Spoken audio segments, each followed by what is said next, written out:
Have you shown your people the NOAA library yet? No.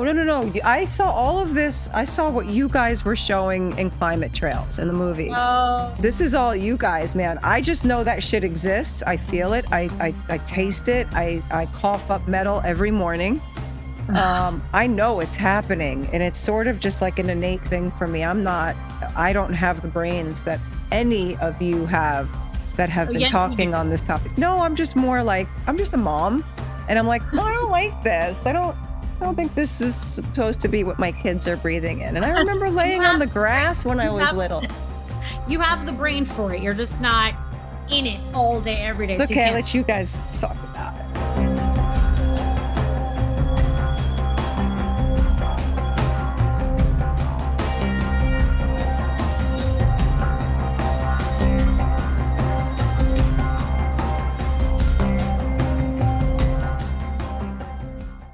This is Computers for Cougars. Welcome to my show called Computers for Cougars. Everyone, this is Ariana Masters. We are here to talk about hair. Hair. We're going to talk about hair. I am not a professional. Where are you? I'm sorry? Where are you? What part of the world are you in?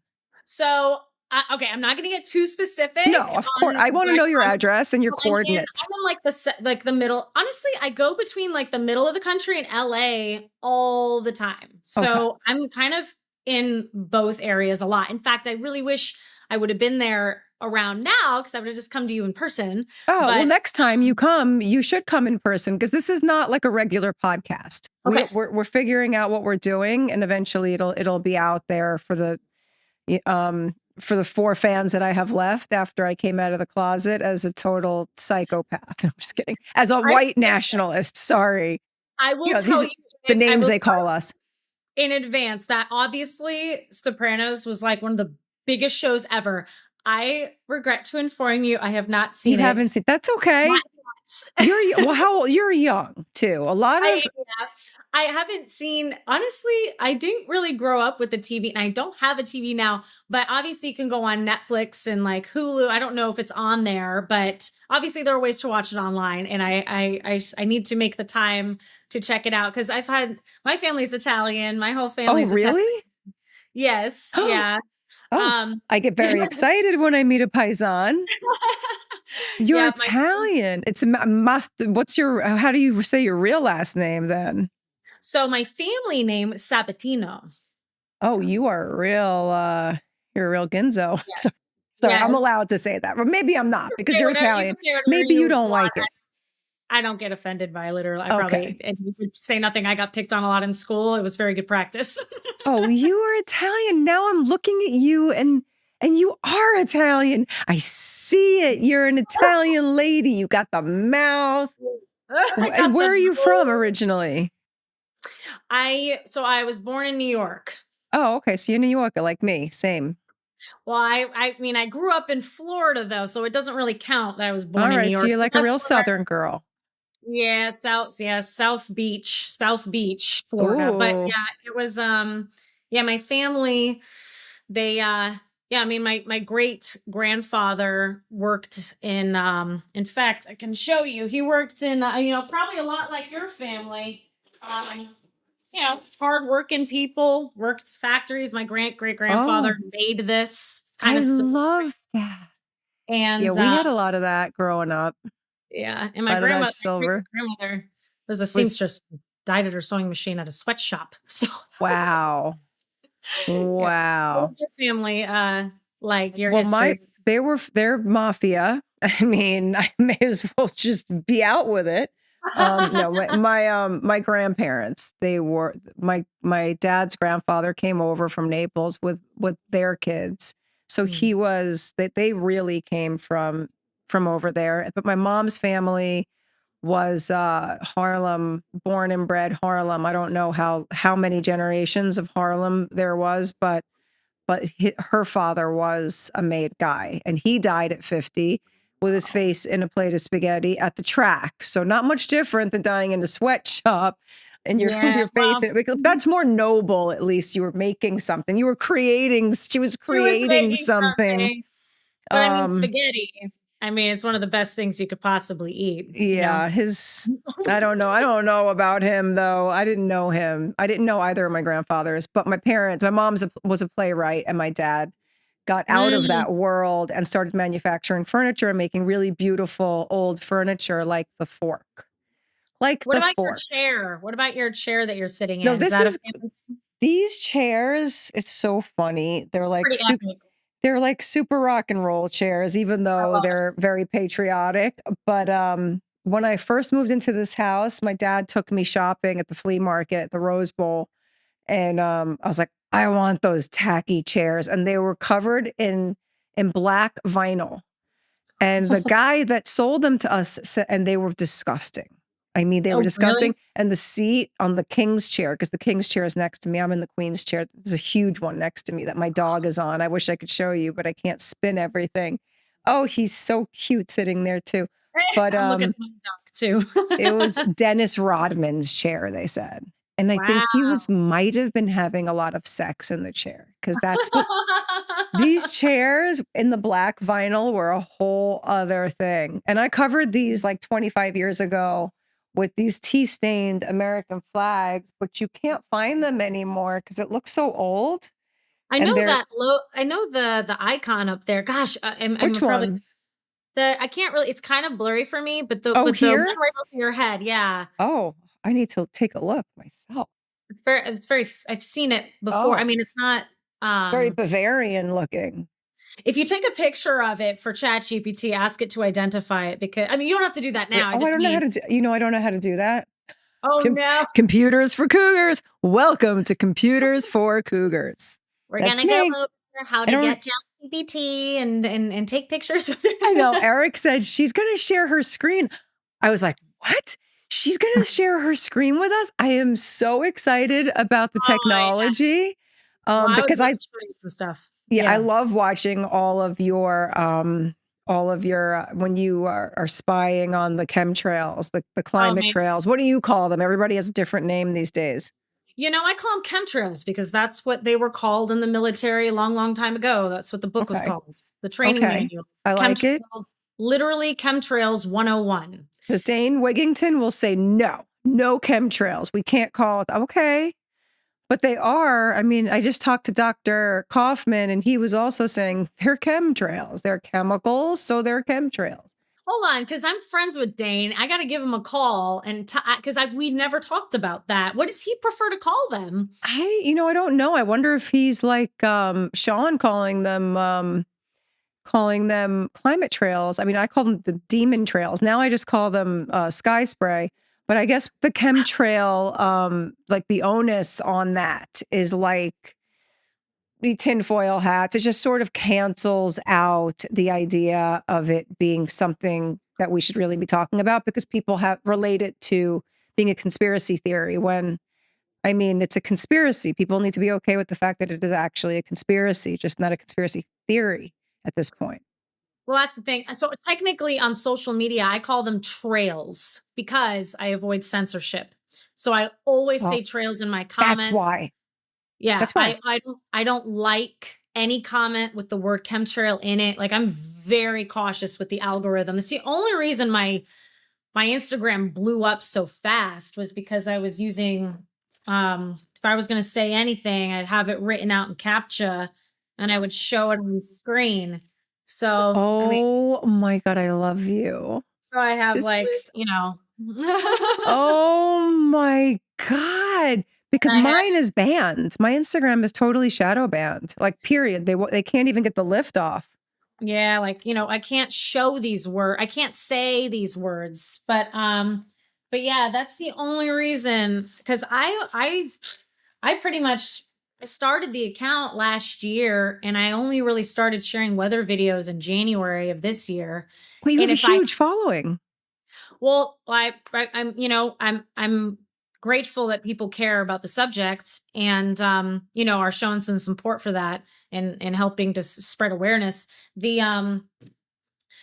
I mean the Instagram was shockingly I mean, they were shutting everyone down. They were shadow banning everybody, putting people in the hidden category. I mean, I think people were putting the block category, but their algorithm is based off of it's completely in the computer. Like I don't know the lingo. It's Well, they tell you that when they ban you. They tell you that it's just that this is that the yes. computer we caught this. It's not a human being.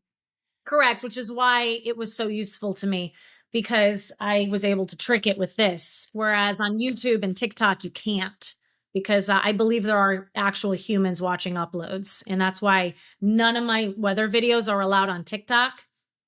Any video talking about North Carolina, not allowed on TikTok. They've already given me 3 strikes. I mean, I'm pretty sure that account's about to be shut. Not that I care. Wow. Well, now TikTok it's is going to be taken over yeah. anyways.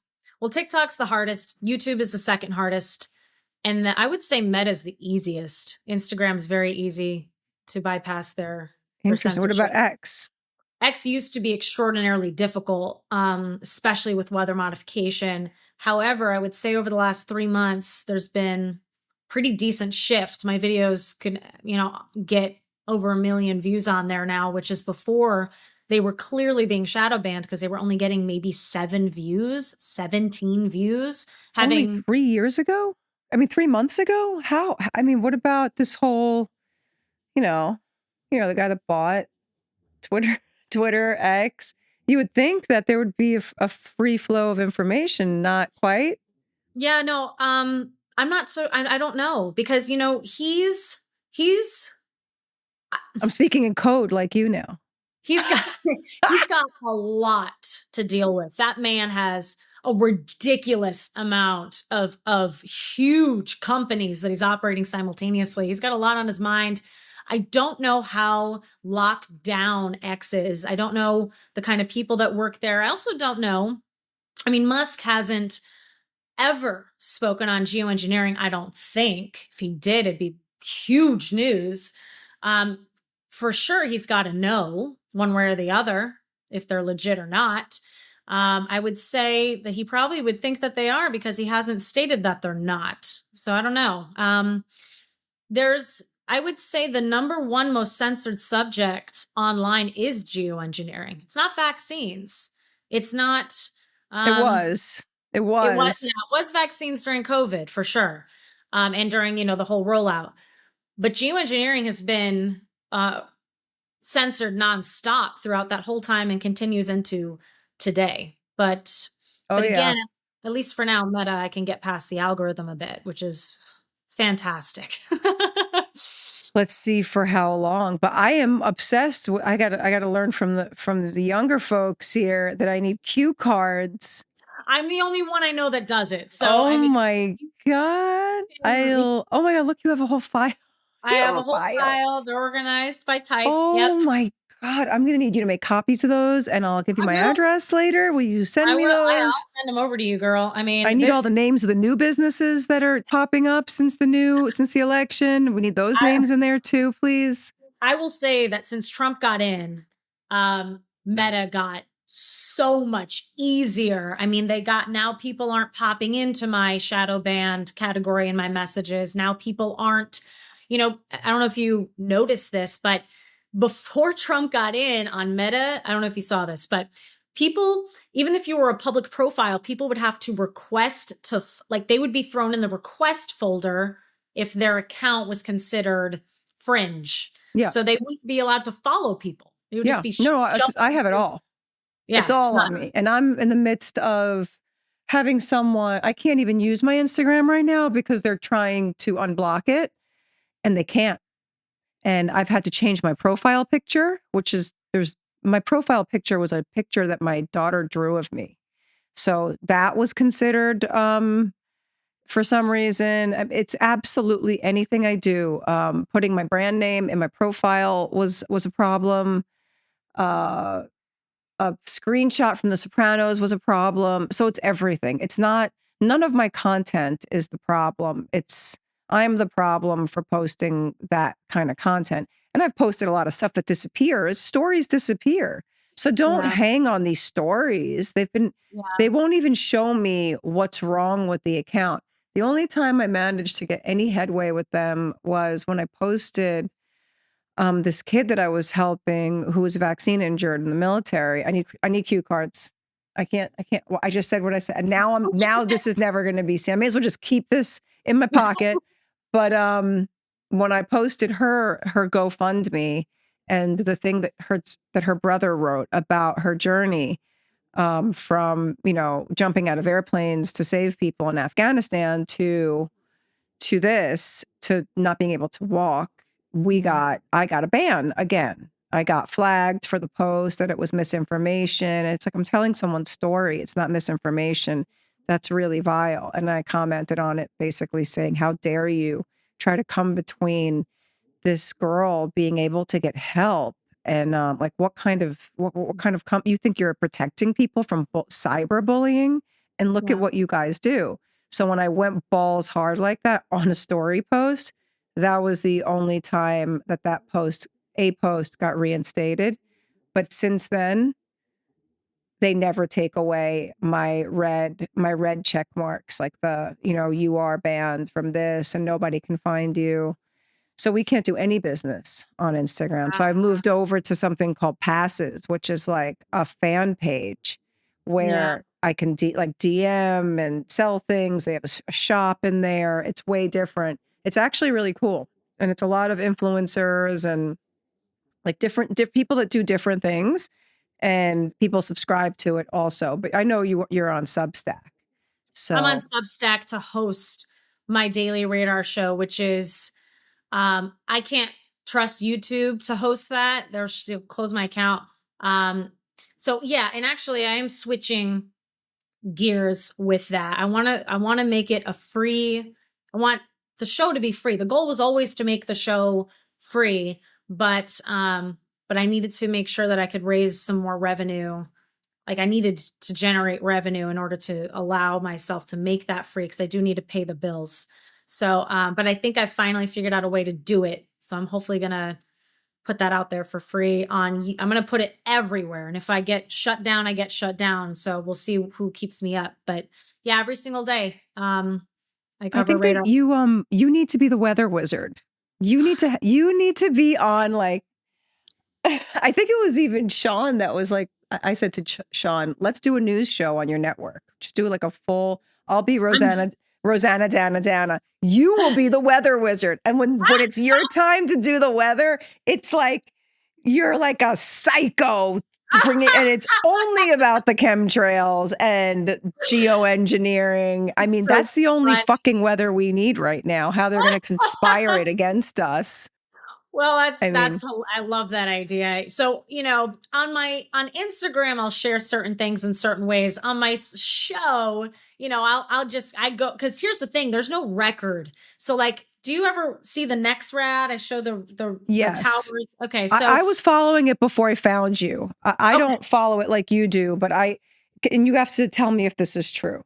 Yeah. Well, first of all, whatever listeners that I have that will be coming onto this show, hopefully they're not the same people that we're always speaking to that we know of already. They're going to be people that have no fucking clue what any of this is. So I want you to explain, because so far I've spoken to a few people from Sean Hibbler's movie Climate Trails, which I want everybody to go see, because it's like a good beginner's movie into the whole Yeah. climate thing. And then after that, you go and do your deep dive into the dimming with Dane Wigington on Yeah. geoengineeringwatch.org. But a lot of people don't know what any of this stuff is. But before I saw you on Climate Trails, I hadn't been feeling good. I was like, what the fuck am I like? I feel crazy. I spoke to a friend of mine. He goes, you need to mitigate all of the EMFs in your house right now. This sounds like fatigue. And I was like, okay. So I ordered a device from Blue Shield. I ordered a device from Brimhall, and I have all of these sort of frequency, like the Schumann frequency, trying to balance out the frequencies in my house. So I opened up my phone the next day, and it said it was one of these Instagrams was showing the Nexrad, which I guess used to be NORAD. I don't really know. You'll explain it all, but it said that they start pulsing this could be a conspiracy theory, but this is what it said. But they're so demonic that, and they really just kind of laugh at you, these people. They do it from 9/11 at night till 9/11 in the morning, where they just go haywire experimenting with the pulses. So number one, when you explain what all of this is to us, because you're the authority and the weather wizard for us, I'm the tinfoil hat wearing weather authority. yeah, no, but you know what's up. I mean, these people on TV, that they're literally not allowed to talk about the weather. And that's another thing that I would love to understand. Like, how do you think these people feel knowing that they're not allowed to report about strange weather patterns that are coming up through, like, injecting the sky? So anyway, you go ahead. You talk about Nexrad, all of that stuff, and explain what it is to people that would never understand it in a normal world. Okay. All right. This is a shot over from Argentina. Now these are all over the world, but I happen to do this screen recording. Can you see this? Yes. Is that today? This was I the see. 10th into the 11th of this was a few days ago. Okay. I took this screen recording. So, and I can pull up the US live right now if you want to see it, but this was a really clear image. Okay. So for those of you who are new, hey, can you also see my face or no? Yep. Yes. Okay. So I can't see my face, but for those of you who are new to the subject of trails, the idea is that those lines in the sky are not just condensation trails, condensation being a result of, two temperatures colliding in the sky with the heat exhaust from an aircraft going by. So the official idea is that these trails are persistent contrails, because we all know contrails as things that last temporarily, things that disperse pretty darn quickly. However, we've been seeing them go across the entire sky and then spreading out. So they're trying to say that those are all persistent contrails. Now, persistent contrails can exist. They for sure can exist. However, if you do see them, which shouldn't be a common occurrence, it shouldn't be all over the place all the time. But let's say, for instance, just for argument's sake, yeah, sure, they're all persistent. Let's say they are common, right? They should only be lasting about an hour, maybe 2 hours. It would be far more rare to see. I asked ChatGPT. It said, "That's my dog. He's having issues right now." Is he having dreams? Is he dreaming? No, he ate grass before coming in, and it gets stuck in his throat sometimes. Oh no! He starts making those disgusting sounds. But but anyway, 1 to 2 hours of persistent contrail can exist.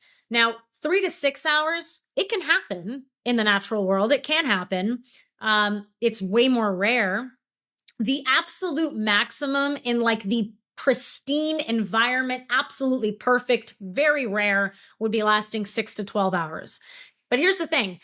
These trails, if you watch them on the ground, you can't tell how long they last because they go so far away, you won't even be able to see how far they go. On satellite, though, you can watch that. You can see where they're going. You can see how long they're lasting. And every single day, without fail, every single one of these, I call them suspicious trails. There's like the trails that are obviously contrails, and then there's the suspicious trails. They last easily 6 to 8 hours, every single one of them. Now, sometimes, pretty frequently, you'll see them last over 12 hours. Sometimes you'll see them last over 24 hours. There's no scientific explanation for that I would consider valid. People are really stretching the definition of persistent contrails. Let me show you something.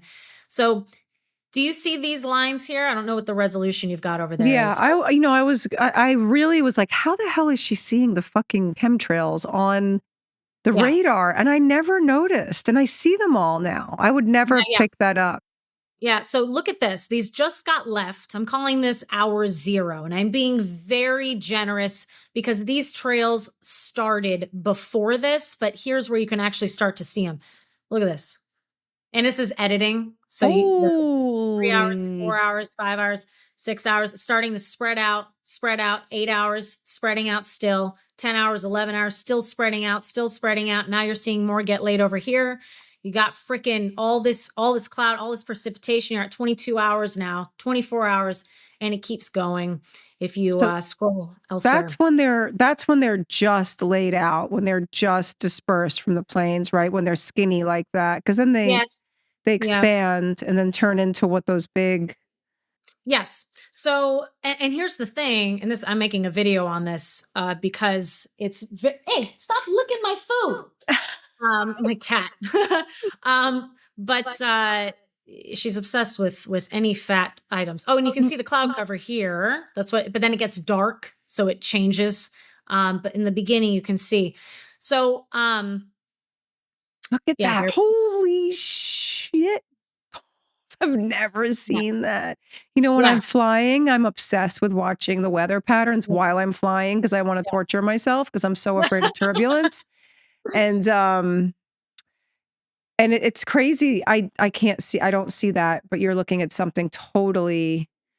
You're looking at something totally different. And I'm sure meteorologists are seeing this when they're looking at the weather. Are they not? Oh yeah. Well, here's the thing. Hold on, I guess I'll just keep playing this while I talk for a second. Here's the thing. Do you see the amount of planes that are here? I count. So I'm doing a video right now covering this subject because I counted the planes and then I pulled up Flight Radar 24, matched the UTC time code to see what planes were in the sky at the time that had their radar turned on. Any normal plane has got to have their radar turned on, whether it's cargo, whether it's passenger. A lot of military aircraft have their radar on.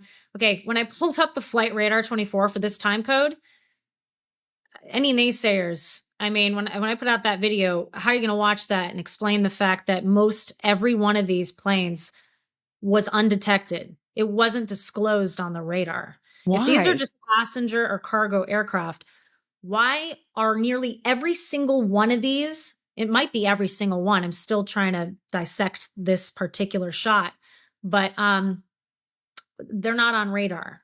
They're not disclosed. I asked They my friend who's an air traffic controller. I've been mm. asking him for years, and now he's retired. So I'm like, come on, now you can tell me stuff.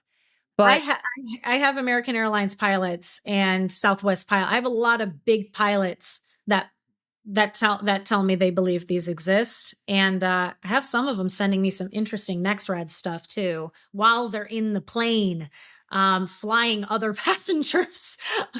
but but let me just say, for those of you who are new to this, the idea is that these trails in the sky are not actually condensation trails, that they might actually be purposefully laid in order to manipulate the weather in various ways.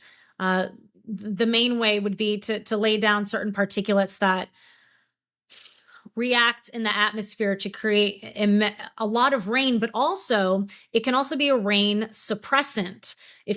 There's several studies that prove that if you add enough particulate to the atmosphere, you can actually prevent rainfall. So it can be used to create rainfall, but also to create drought theoretically.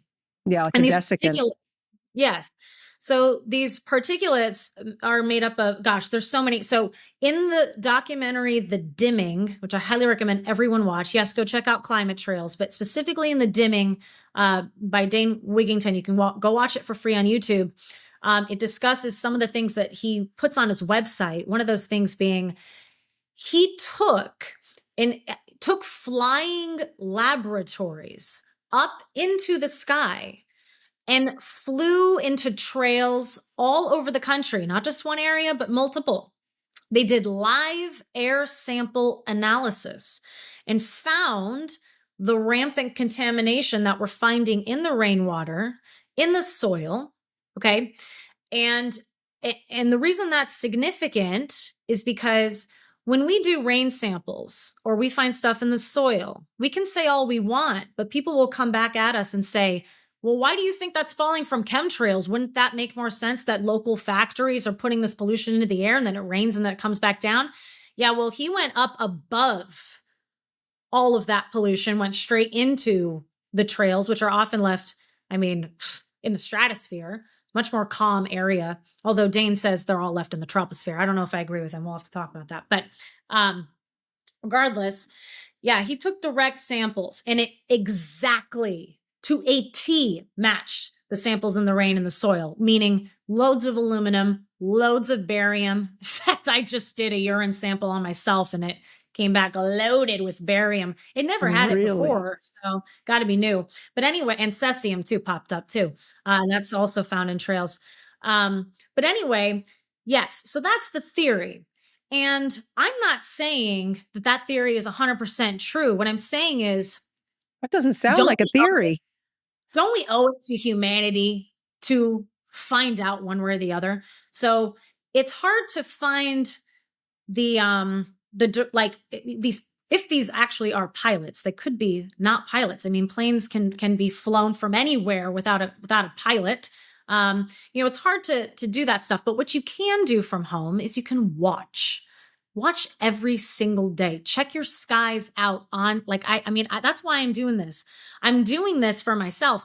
I'm putting it out as a show so everyone can watch, but I'm doing this for myself because patterns are emerging. Okay, so anyway, the trails contain metal particulates, which theoretically are being influenced by local frequency and frequency generation and radiation exposure, which a lot of people think is coming from local towers like cell towers or also Nexrad or Nexrad equivalents overseas. Nexrad is next generation radar. Yes, we've had Doppler radar for a very long time, but we got major upgrades into the 2000s and then specifically in the 2010s. The microwave radiation output allows the Doppler to penetrate deep into these storms in ways that we were never able to do before. Now, they say the pulsing is infrequent and it's very quick and it's not enough radiation to harm anybody. But my question would be, how do we know that the radiation expenditure is actually what they say? How do we know it's not much higher than that? And how do we know that it's actually only being used for Doppler? You're so good at explaining it. And, I'm always fumbling, trying to tell people what, I'm even fumbling when I'm asking the questions. It's just You're just a practice. good speaker. You're Well, really good at this. And you are the weather master right now. So I want you to keep going.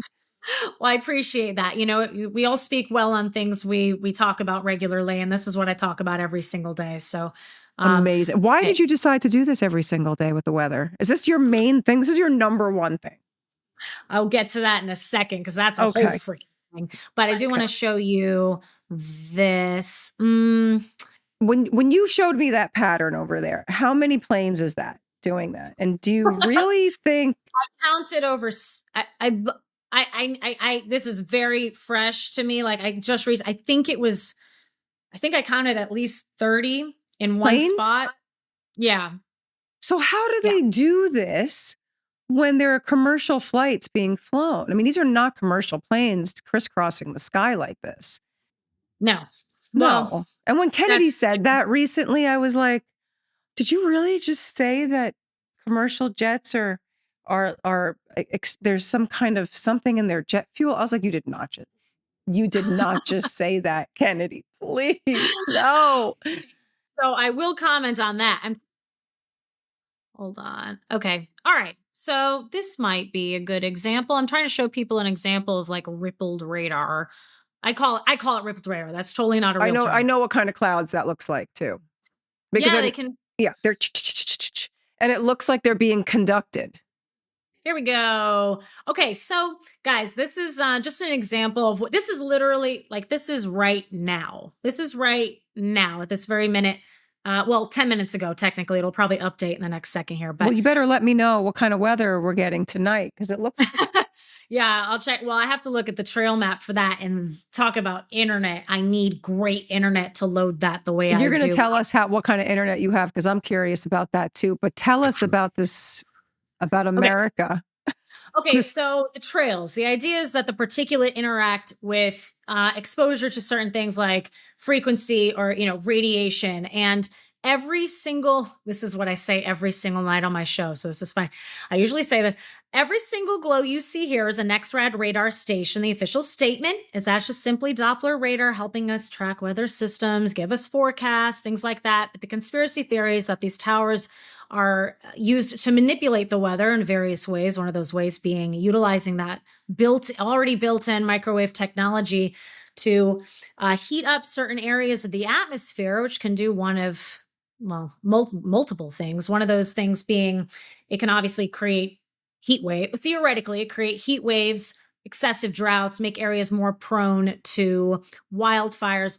And also another thing that they can do is create excessive wind whenever they're operating. Theoretically, in producing heat, you could create excessive amounts of wind because wind is created by two temperatures colliding. It's that simple.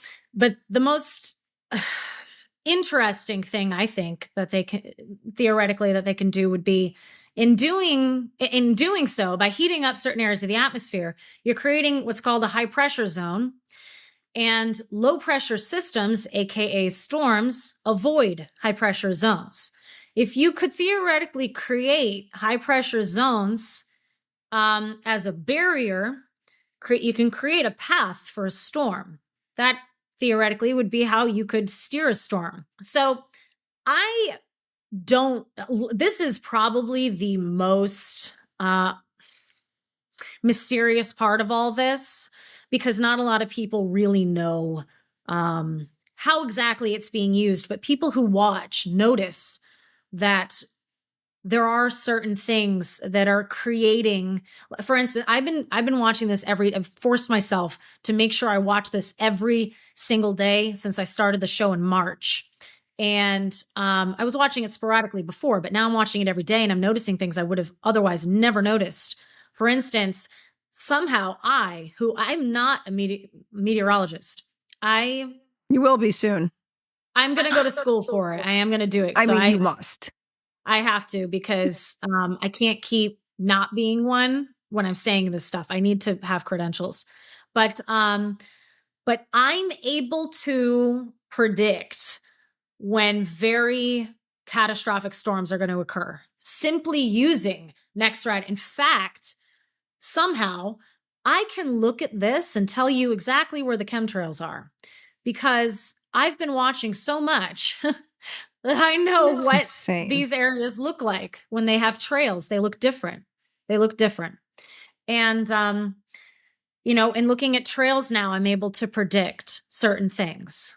And what looks different? It's hard to explain. It's kind of like, aside from seeing stripes. I mean, aside from seeing, so I look at this and I can tell you where the trails are a lot, like most of the time in the precipitation. So Nexrad only shows precipitation. It also does genuinely show. Fun fact, bird migration is actually tracked with Nexrad. Really? Yeah. Yeah, it uses Doppler to bounce off of objects in the atmosphere. And so they do bounce off of birds, and I could pull up the bird migration map. But where you see this excessive green here, that is actually, it took me a while to actually figure this out. If the bird migration map isn't some kind of a cover up, I'm always considering that kind of thing, because I do know these maps. They do manipulate these things. And here, I'll stop sharing.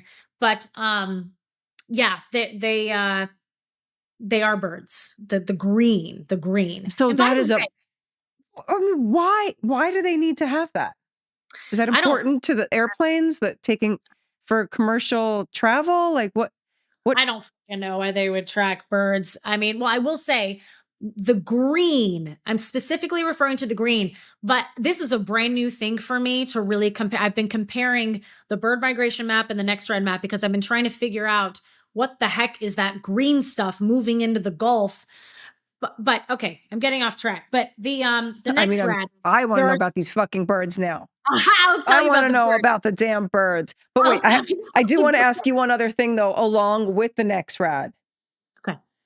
In order for it to, so you're saying it's gonna do certain things to the Earth. It's going, and it does it with the particulate that's been dispersed, Yeah. the Yeah. tower. So it's a synergy between is it radiation, radio frequency, So that then so conducts the aluminum and all of these different nanoparticulate metal, strontium, barium, all of these. Did I say that right? I don't even know if I said it right.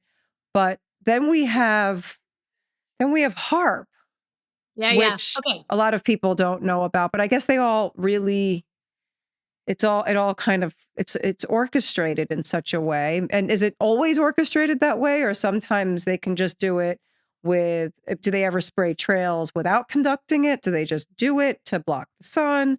Like, what are all of the different scenarios that these maniacs are doing to us?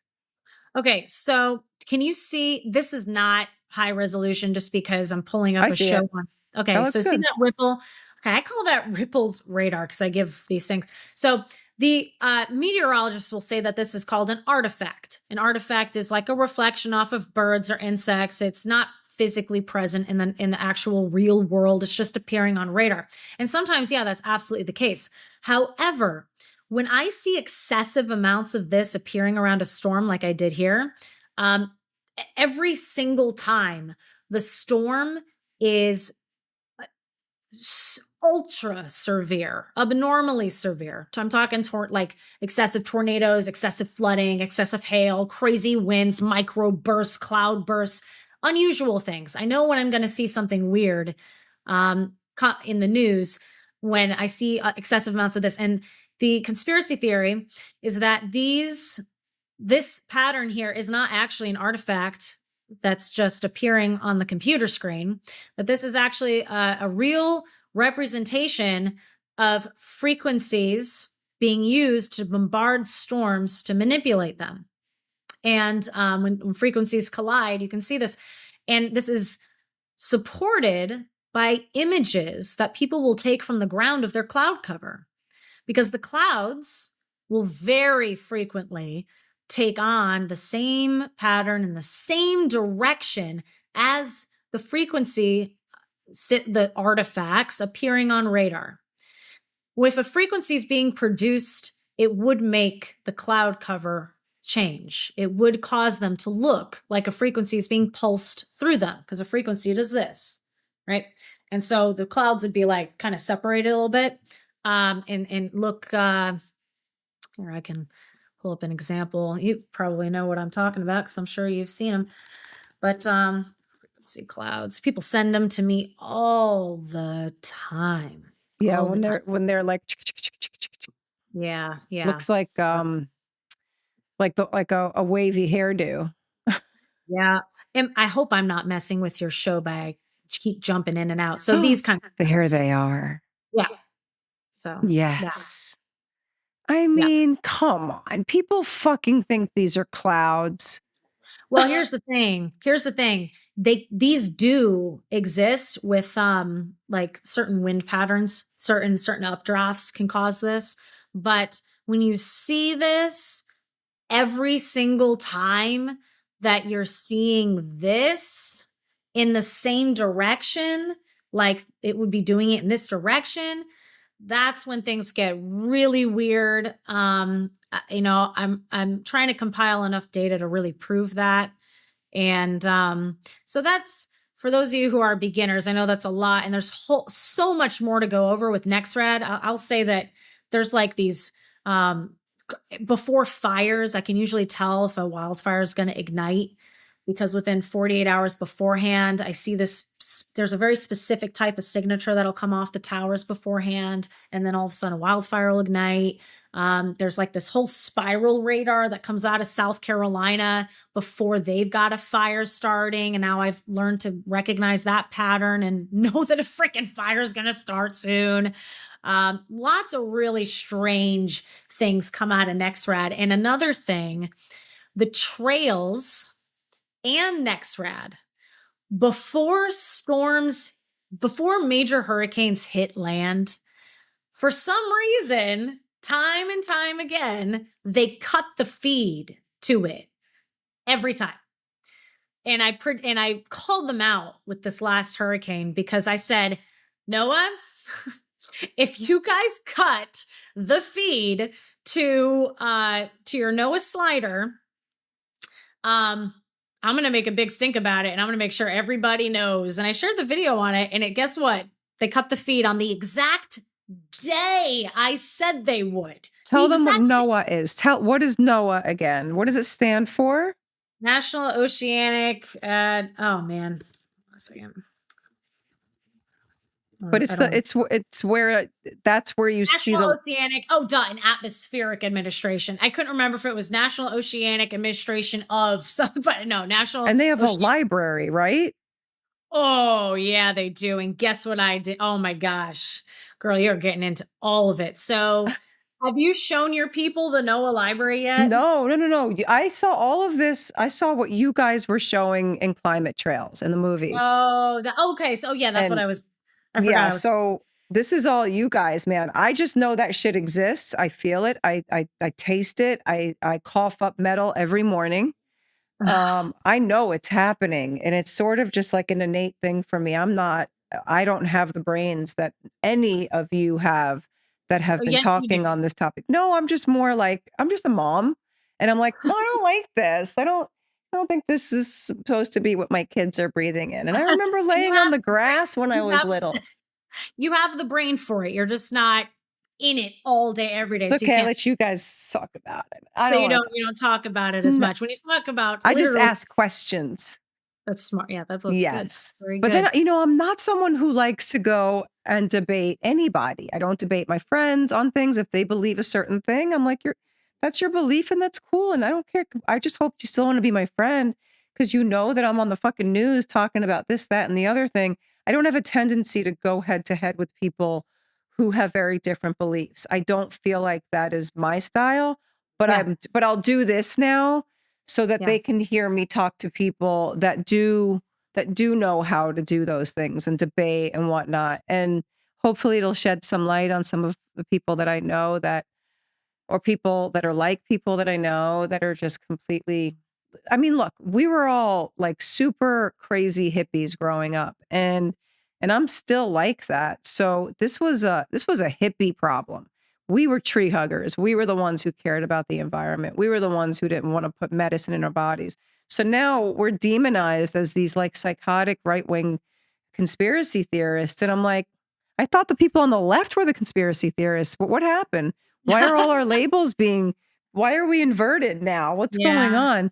So now we're nothing. We have no labels and we just care. I care about the climate and poisoning people and poisoning the earth. So yeah. Well, I just want to show your people. Show the library. You can go library.noaa.gov/weather-climate/modification-project-reports. Right there for you. It's like here, we're showing you what we do. We show you what we do. And plenty of contracts in here. They're not organized well in any way that'll be super useful, but you can click on any of these and pull up. So like, okay, so this one, Dale Reed, program manager. What company is operating this one? Judge Val Verdi. Oh, so this is the county. So this is the county. They're paying for the Texas Border Weather Modification Association. And this is the contract that they have, the area they're going to cover right here. Shame on you, Texas. Yeah, it's all over the place. It should just be California because we're such a mess here. But when people talk about that it's cloud seeding, which is a different kind of weather mod, right? It's sometimes people will feel that that's maybe a little less catastrophic as I've been saying this all day during interviews that everything, and the reason why I want to start talking about it is because I know that it's about to be spoken about a lot. And I think what we're about to encounter is the opposition normalizing it, trying to normalize it. And that's where we're going to run into all the problems. Well, the thing is so you asked me why I got into this in the first place.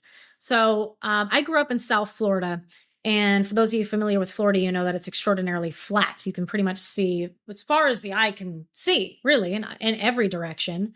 Um, and when I was around 7 or 8, that's when I started to see chemtrails, but they were not anywhere close to what we see today. They started practicing. So they would do X, X, X, X along the entire coastline. And then he'd come back and they'd do circle around the X, circle around another X, circle around another X. They were just making bullseyes along the coast. And they did this for years. The material they used was different. It was much brighter in color. It stayed intact. It just kind of fattened out into a really fat tube. But they were so like there'd be big fat X's with a big fat circle, and then they'd float off the coast. But they've gotten every time they would change the formula, it always had the exact same change. It would spread out faster. And every few years, I would notice a difference. And then they started to just do lines. They would just do straight lines going super far, another line. And then they started to spread out, spread out. During COVID, it really started to spread out very quickly. And now, since the Iranian missile strike, when that happened a few months ago, they didn't have any trails over the US for about 48 hours, with the exception of the border states, because they did it still in the Pacific and the Atlantic and in Canada. Those were coming down. Canada's still using the old formula, I can tell on satellite. But the US changed it. And since they've done that, the trails, they spread so far into like this haze so fast, but really it really does blanket the atmosphere. It's really changed a lot the way they spread. But anyway, I've always been interested in geoengineering, and I've always watched it. And 9/11 was the day my family woke up. My mother was Yeah. sitting on the couch watching it happen. She's like, that was a controlled demolition. I was like, what do you mean? Yeah. She's like, oh my gosh. So we started listening to Alex Jones back in 2001. And, so all that stuff was very interesting to me. And then my mother she runs yournews.com. She's the editor. She writes a lot of the articles that I cover in my videos. And so, yeah, I put yournews.com in every single video I put out pretty much. And so, but then last year, the assassination attempt, when I saw that, I was like, screw protecting my identity and screw sharing all my, worrying about enemies coming after me online. I was like, I'm going to start. So I started making videos on that day. And then I really got into weather in, I think, January of this year or maybe December of last year. I started to really cover it. And thankfully, people are really starting to pay attention. And yes, cloud seeding I consider that chemical trail. I consider those chemical trails, they are different from trails we see in the sky for sure.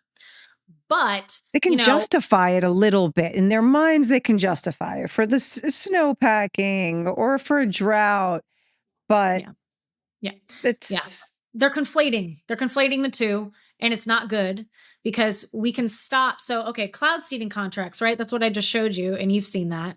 But you can go there and look at all the contracts. You know how the Rainmaker guy came out and started going on podcasts?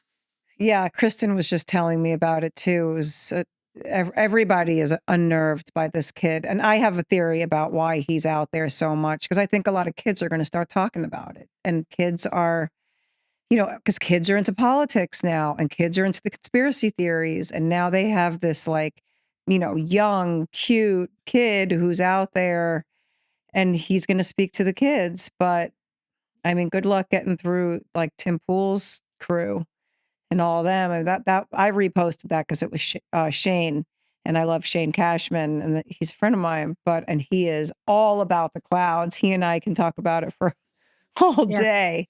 Yeah. But Yeah, that kid is going to be out there, I think, peddling the new narrative for everybody and normalizing it because he's just acting like, yes, not a big deal. Something you have no idea. And he's a little condescending because he is a know-it-all. I don't, Kristen was saying she thought that he was, a puppet working for somebody, but who knows what the story is. I mean, it was nice that they could sit there and talk to each other Yeah. and not have a contentious conversation. But at the end of the day, what's going on, even way up higher above him, and if he knows about cloud seeding, he knows what's happening higher up there. And he's just going along with this and taking a paycheck. That's part of the youth, man. We're going to have a lot of them like that. We know that we're divided into a lot of people that don't really give a shit. Yeah.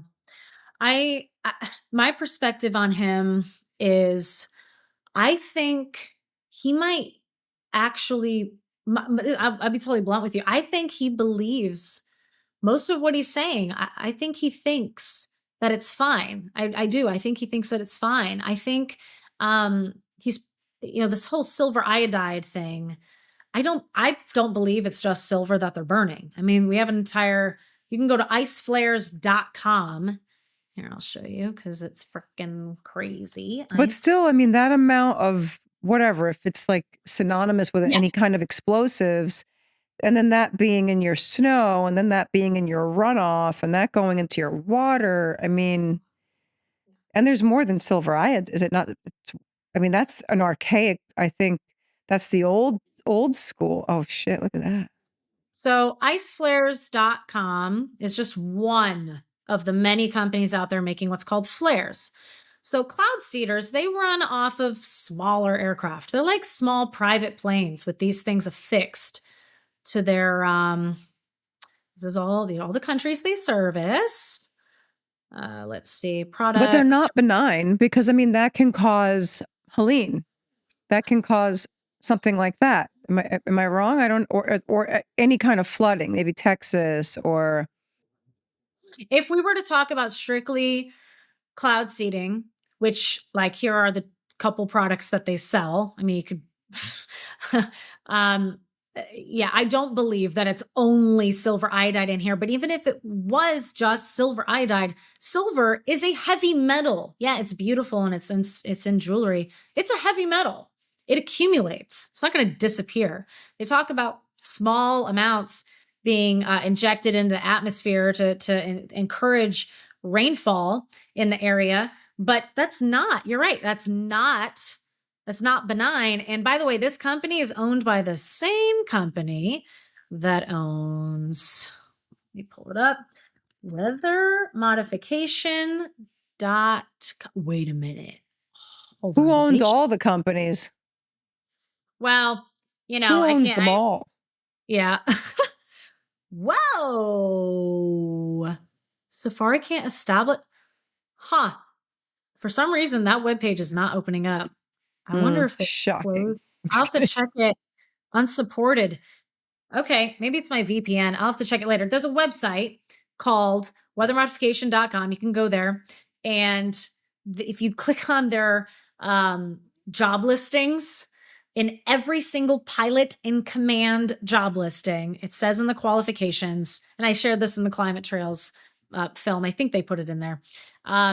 They say must have ability to basically keep a secret, like be discreet, have the ability to keep a secret. That's in the qualifications for being Unbelievable. a pilot for the company.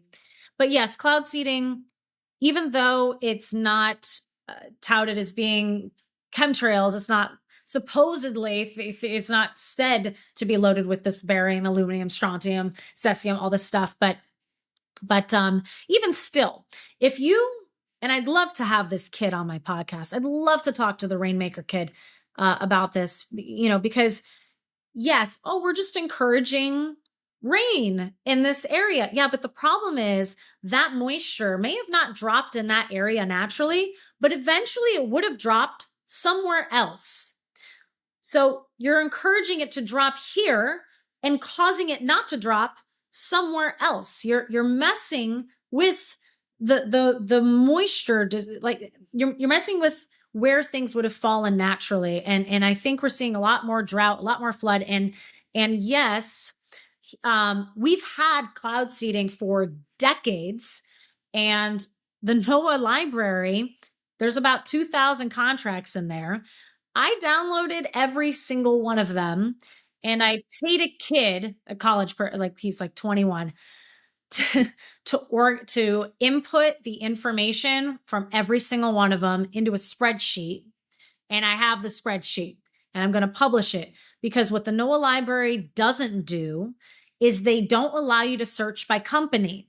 They don't allow you to search by area. They don't, it's, the search feature sucks.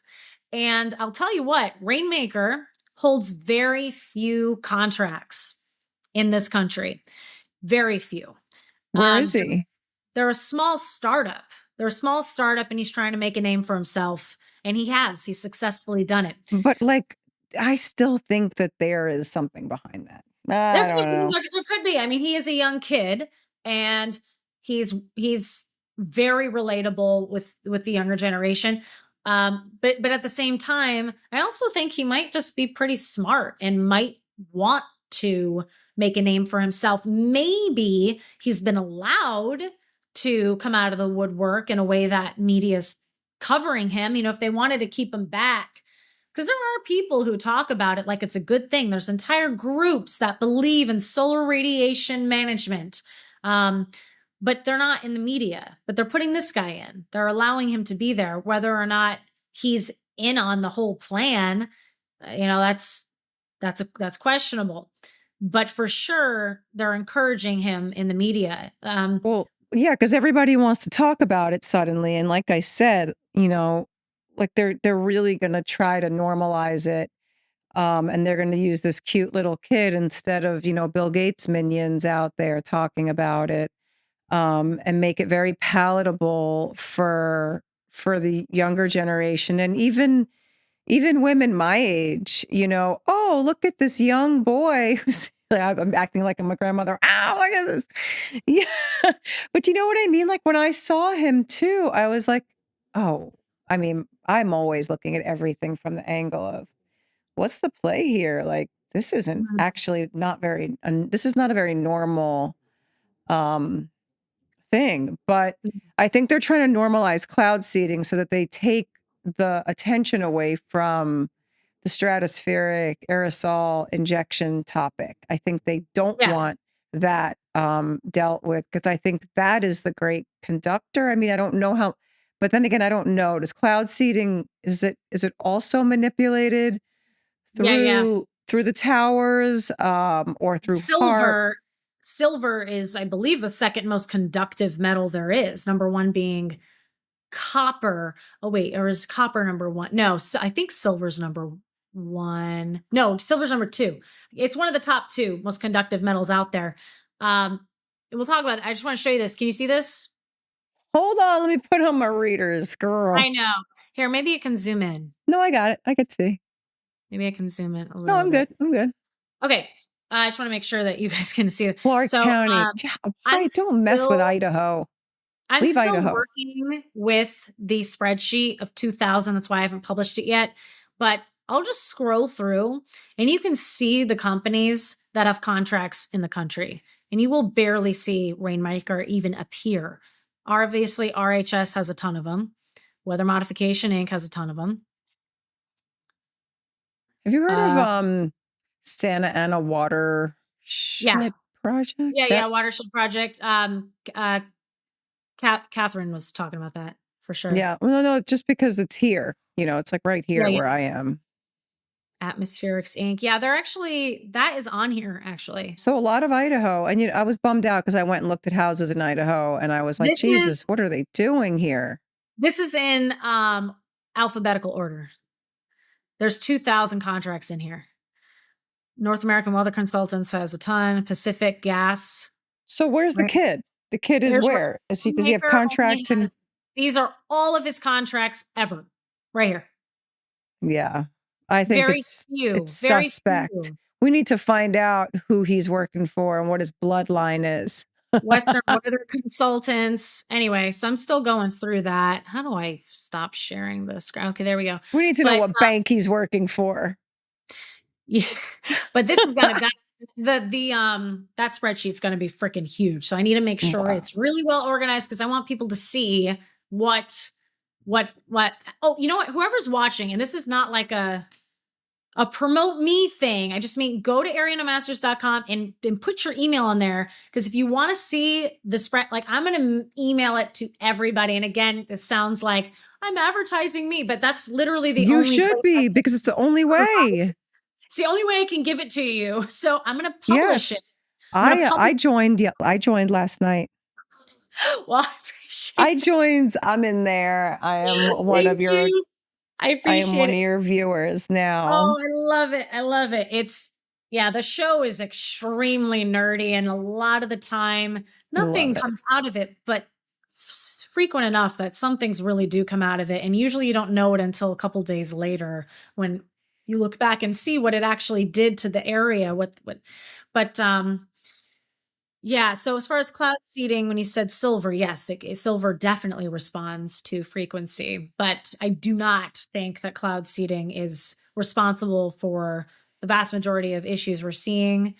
And yeah, we need to really expose that. When you said RFK put stuff in the fuel, actually, I think there might be something to that. I think there might be something in I mean, why not, right? If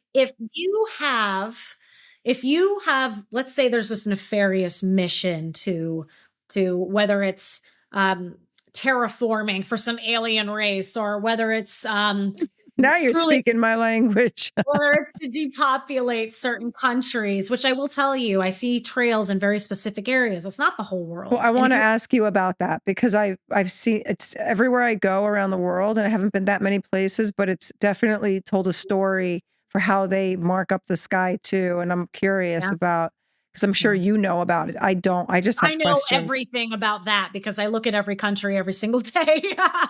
Well, okay, tell me what Switzerland's filled with them. And you would think that the fucking people of Switzerland, there's a lot of very interesting history and a lot of interesting things take place in Switzerland. Why would they? There's a lot of very important people in Switzerland that run a lot of these programs, but I guess they know how to mitigate it for themselves. But wow, are they pouring a shit ton of chemicals on their people? Well, that gets back to the question of why they're doing. Everyone asks me, why are they? I bet they're not doing it because I can't think of a good reason why. Yeah, but not knowing why doesn't mean that we don't know what they're doing. We know what they're doing. We don't know why. And honestly, the why could be so many things. It's at the top of my list here. Why? Because nobody can answer why. Like, is it to block the sun? Is it because the ozone? I mean, you can't. I mean, and I was saying this also to Kristen, and I was trying to talk about it with Dane, and I kept asking the same question over and over. You talked to Dane? Yes, he was the first person I spoke to. Oh, I'm gonna have him on my podcast soon. I'm so excited. But I'm gonna fly. Wait, he lives in California. Did you go in person? No. He was worried about a fire. Fire on his property. Yeah, it was in the summer that I spoke to him, and I've been sitting on the episode because I haven't started the podcast yet. So I'm just starting to put people together, and the whole first few episodes will be dedicated to this only. That's great. Whether Dane's awesome. I'm going to fly out and film in his house because I just want so badly. I know. To be there. I wanted to go too. I wanted to go to him also. I was asking people if they would go with me to film, but I could tell he was more like, I can do it. I could do it virtually, because he was he was definitely freaking out over the weather at that time. He still is dealing with that on his property. There's still fires breaking out that he has to deal with. And yeah, he's staying behind and making sure everything is all set. We're under threat every day here. Every day. Except for when it rains. That's it. And it barely rains. So, I love when it rains here, but the last time it rained incessantly here, half of Mulholland fell into the ground. Like a sinkhole opened up off of a cliff Because That's the problem. they're also not, and I think this is intentional because I do think there's a controlled demolition of the state happening, and they better fucking fix that shit if our flashy governor wants to have his Olympics here, so he can dance and talk like this while everybody's being buried 6 feet under. But there's the streets haven't been fixed in years. Main thoroughfares haven't been fixed, and I know that that is also a synergy with the weather stuff happening here because every time it rains like it's never rained before. And it's absolutely, and cars, there's sinkholes all the time. And I see the cracks in the road and I'm like, oh boy, man, we're headed for it. But okay, the harp thing. Oh, yeah, For yeah. Okay. people who That's don't fully understand, and there's not just harp in Alaska, there's a few of them around. I think there's some in Canada, maybe. They've kind of put little ones, I guess, in different places. But can you explain exactly what it is? Because you know how to do it. You know how to explain the stuff. Not me. Not me. I'm just gonna sit back and drink. okay. Just gonna So, drink this so alcohol here. Just kidding. don't drink alcohol. You're too I'm pretty kidding. to It's drink lemon. alcohol. It's lemon water. It's so boring. I'm so boring and old. Oh, Lemon girl, water. I've probably had 5 alcoholic beverages in my life. No, I recommend nobody drink You're alcohol. like my kid. She won't drink. I'm always like, here, have a sip of wine. Try this tequila. She's like, no, mom, I'm straight Yeah. edge.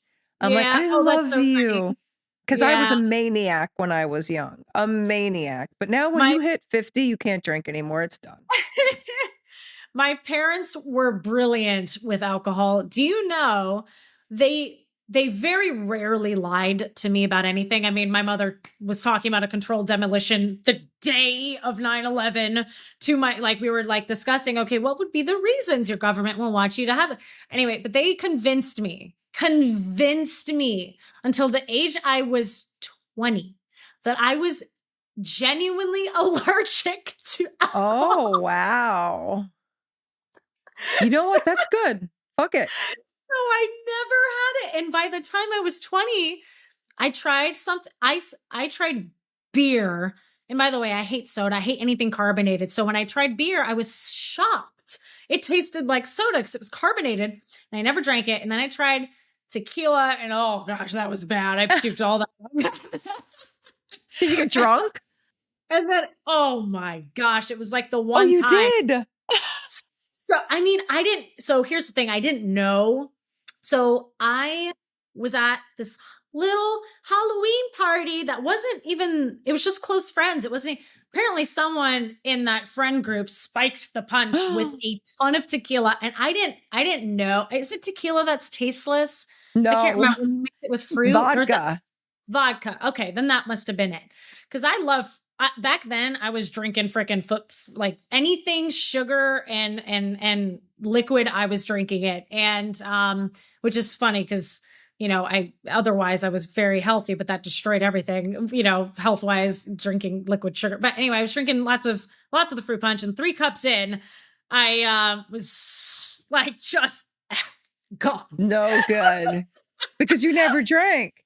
That's why I tried it with my daughter. I'm like, just just in case she ever goes out and drinks, I'd Oh rather her be buzzed for the first time here so she knows what her limitation is. Because I'm like, yeah. you can never be out in the world and be drunk or sloppy or falling over Oh because we need to be awake at all given times and looking over our. I'm a New Yorker, yeah, yeah, yeah. so Yeah, it was not good. But honestly, it was a great experience because it was so bad that I never did really it had no again. interest.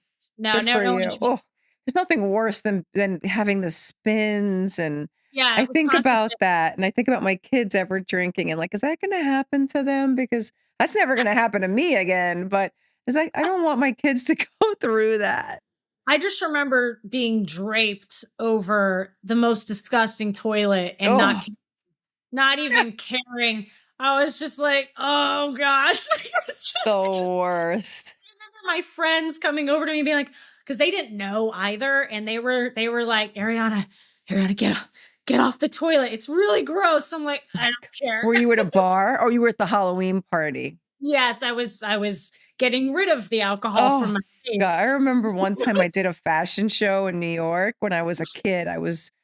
God, I must have been like 19 years old or something, and Alice Cooper was in it, and he had the snake around his neck, and I used to hang out in all the rock and roll places when I was young, and I thought Oh, I was so fucking cool, and they gave me a bottle of Cuervo Gold to walk out on stage with, and I drank the whole bottle while I was out there on stage. how did you I got survive? alcohol poisoning and Yes. because I was so nervous and I went out there just trying to be cool and I'm just chugging it and chugging it. And then I woke up the next morning. I mean, I was up all night because I knew already at that young age, fall asleep, lay on your back, Jimi Hendrix, Janis Oh Joplin, like because I my loved rock god. and roll. I was like, I'm gonna choke on my puke. So I gotta maintain this. I need to stay fucking very hyper vigilant right now. But I remember having fake eyelashes. I had fake eyelashes on my face that I don't even think were mine. I was I wearing a was like, like over here. oh God, I never, and whenever I look at my kids, I'm like, God, that can't happen to them because they're not gonna be as strong-willed as I am, because Oh, man. I'm such a fucking beast that I'm like, "No, you're not gonna let this take you down. Yeah. You're gonna stay through this," but, and now these kids are drugging each other, and they go to parties, and roofies, and This whole fentanyl, and fentanyl I don't let my kids go anywhere. They're not The allowed even to leave fentanyl's the house. disgusting. The fentanyl's disgusting because even people who aren't involved in taking any drugs, like a child at a playground could touch a surface of a Yes, slide that could have remnants of fentanyl and they die. That stuff is that lethal. stuff needs to go. And anyone bringing that into this country, they have to suffer the consequences. They have to go. You know, Yeah, it's I funny, don't. we used to my mom, when she was on a lot of pain pills, and then she couldn't get off of them, and they hooked her on it, like, the medical industry, they That yeah, hooked her on drugs. They told this leave it. particular doctor had told her, we're getting real off topic, I don't fucking care. I They don't care. told her she had a rare blood disorder. And she was giving them like $10,000 a week for fucking pain pills. And the final straw for me was when they put her on fentanyl patches. And I knew what fentanyl was. This is way before the fentanyl pandemic. When I was young, I used to do all kinds of shit. So fentanyl was like wow, if you could get your hands on a fentanyl patch from a doctor, that was like you were, the luckiest dog in town. So when I Wow. saw that they got those for her, I was like, "No, you're going to fucking Betty Ford." And that was it. We put her in rehab, everything. Well, But how is she? How is she now? she's not here with us now. She had ended up with insane dementia and Alzheimer's, and we thought it was the drugs. So we got her off the drugs. And when we got her off the drugs, we realized that she had complete brain damage from dementia and whatever was getting into her system. And I have a theory about the possibility of Prilosec, because she didn't know that she was supposed to take it once a day because it was a time release, and she was taking like 6 of them a day. And I think that it does something. This is just a thought that I had, and I think we had seen some paperwork on those kind of medications. But I Mm. also think that the intense amount of the toxins in the air and in everything. I just think the combination, and she also ate tons of sugar. So it was like all Oh, of this yeah. together there was just no, and this is like a brilliant mind. She was the person who walks into a room and the whole room stops. They're like, holy shit, Donna's here. Everyone was on their best behavior, being the smartest they could possibly be, because she was the smartest bitch in the room. And then that happened to her and she just became a child. But that's a whole other topic for another day. We're writing a book about it right now. Actually, it's not really though, because Well, dementia and Alzheimer's are skyrocketing. yes. And in my opinion, dementia is the worst way to go because your your soul, you're dying when your body is still there. Like your soul is forgetting itself, and it's tragic to everyone that person built their life with. So I'm sorry for you, because I'm sure that was traumatic to go through with your mother, who you clearly seem to respect quite a bit, and to see Yeah, that I mean, happen. there's one thing in that which, for anybody that's ever going through that with a parent with Alzheimer's or dementia, but I know this sounds maybe crass, I don't know, but you have so much time watching this disease with them sort of take their minds. It's very frustrating, and there's lots of phases of watching it happen and watching the brain deteriorate like that. But by the time they're ready to go, you don't even remember that that was your mom. She had now become a different Person. person in your life who was, more infantile. She was a very different. My mom, I had said goodbye to my mom 15 years ago, which it's so crazy. So I just fell in love with different versions of her, but that wasn't really her. It wasn't the woman that I was talking about walking into a room. Not to say that all the other versions weren't just as amazing, because that was my mom, but and just to see that kind of vulnerability, it's like, holy shit, like she has somebody who walks her from one side of a room to another now. And this was a beast of a woman. I mean, I a believe. fucking yeah, it was incredible. But yeah, so in some ways, I know some people are like, I'd rather I just want to die immediately when I die. And I'm like, God, I know I'd rather that be the case, but if it might be better for the people that love me to have to watch me suffer for a little bit, be sick for a little bit so that they don't feel so bad saying Yeah. goodbye. So Yeah. sometimes I Okay. think, That's a thought I've never had. That's a very selfless thought. I haven't. Yeah, you're right. well, my For brother me, just passed too. And he had a cancer that was like on the outside of his body. It was insane. And again, what is this? Like, we have to get to the bottom of all of this sort of I'm so sorry. explosive disease. Yeah, I'm just, saying goodbye to everybody right now. And I'm meeting new friends here on the podcast.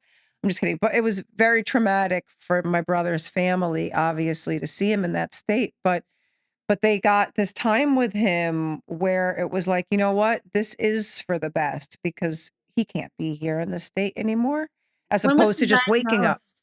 When He was he diagnosed? it happened within 1 year. Not Yeah, that vaccinated. doesn't surprise me at all. I'm sorry, you said what? Not vaccinated.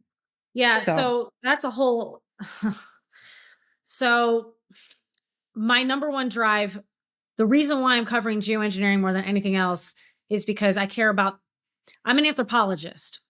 That's my degree. That's what I have my degree in. I love And that. so the study of humans. And I know very well what can happen when you mutate the DNA of just one generation.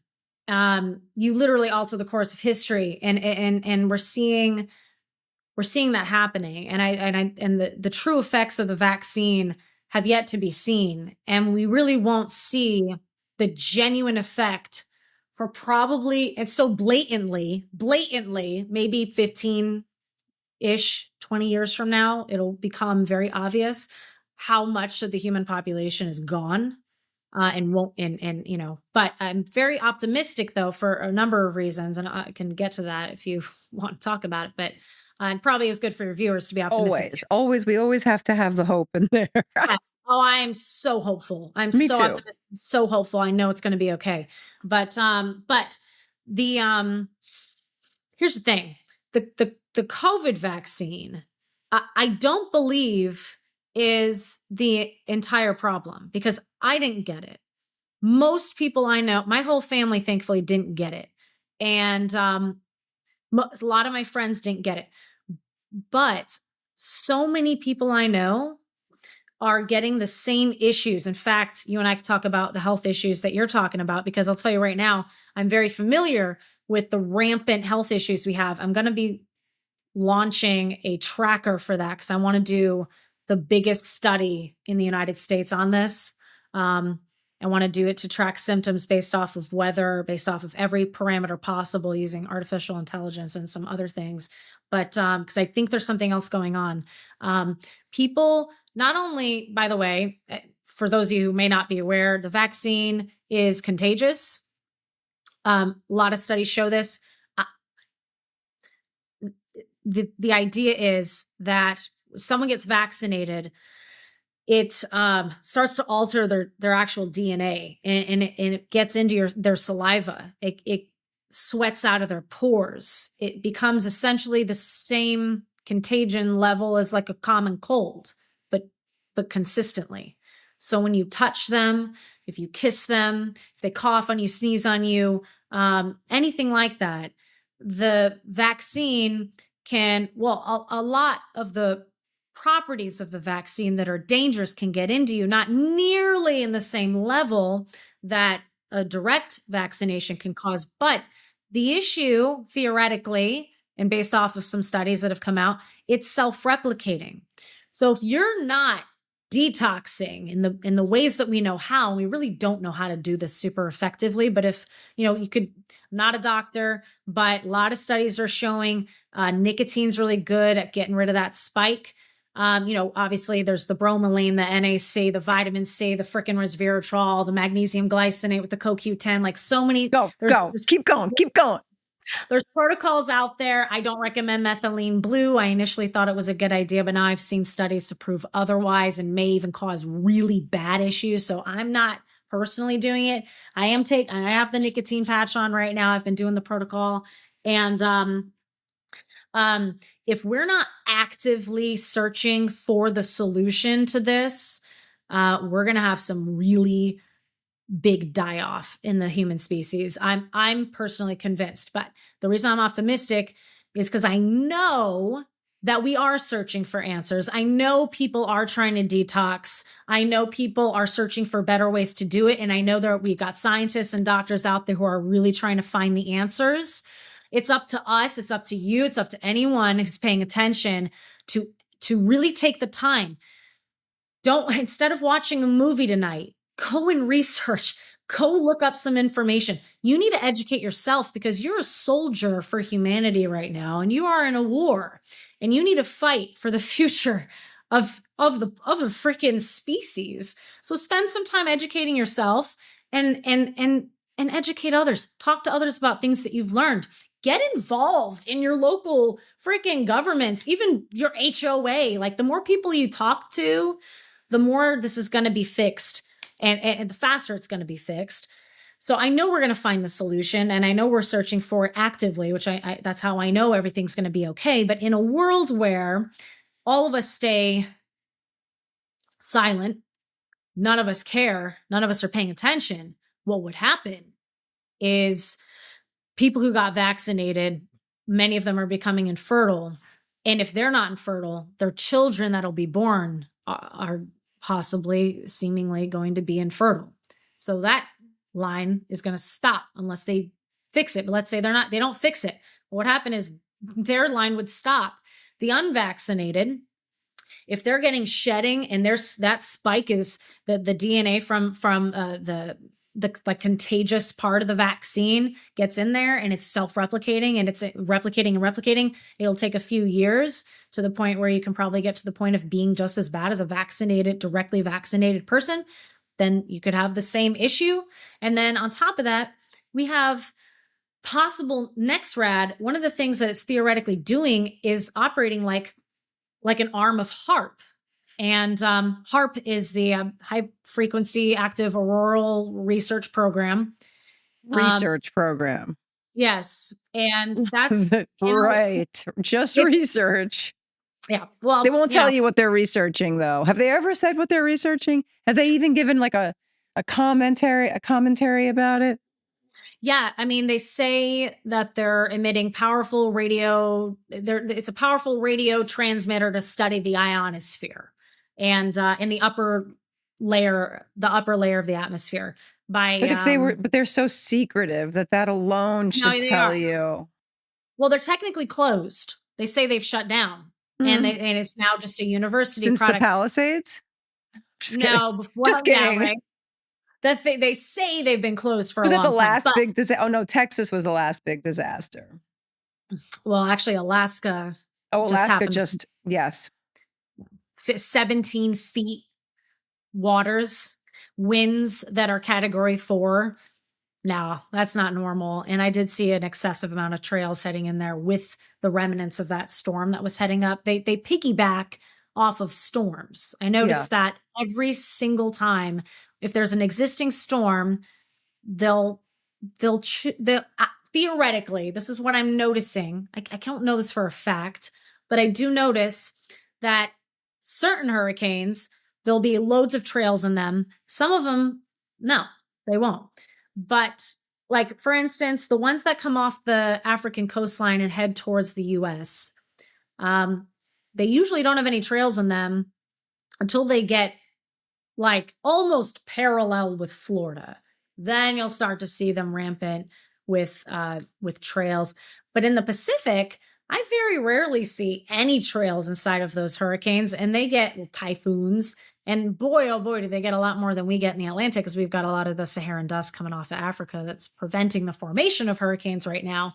Dane sort of disagrees. He says that he thinks it's frequency manipulation in the Atlantic that's preventing the storms. But I don't know. I see a ton of Saharan dust on satellite, and I think that's the reason why we aren't having so many. Could be both. I don't know. So you can tell But the difference between it being Saharan dust, like, or these different yeah, layers. yeah. Like, is there like a what is it called, a legend or something? What are they called? Where the different layers and they tell you what they are?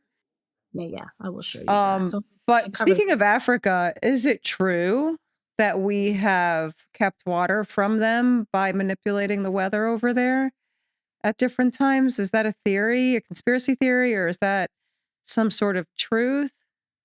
I've heard that a lot.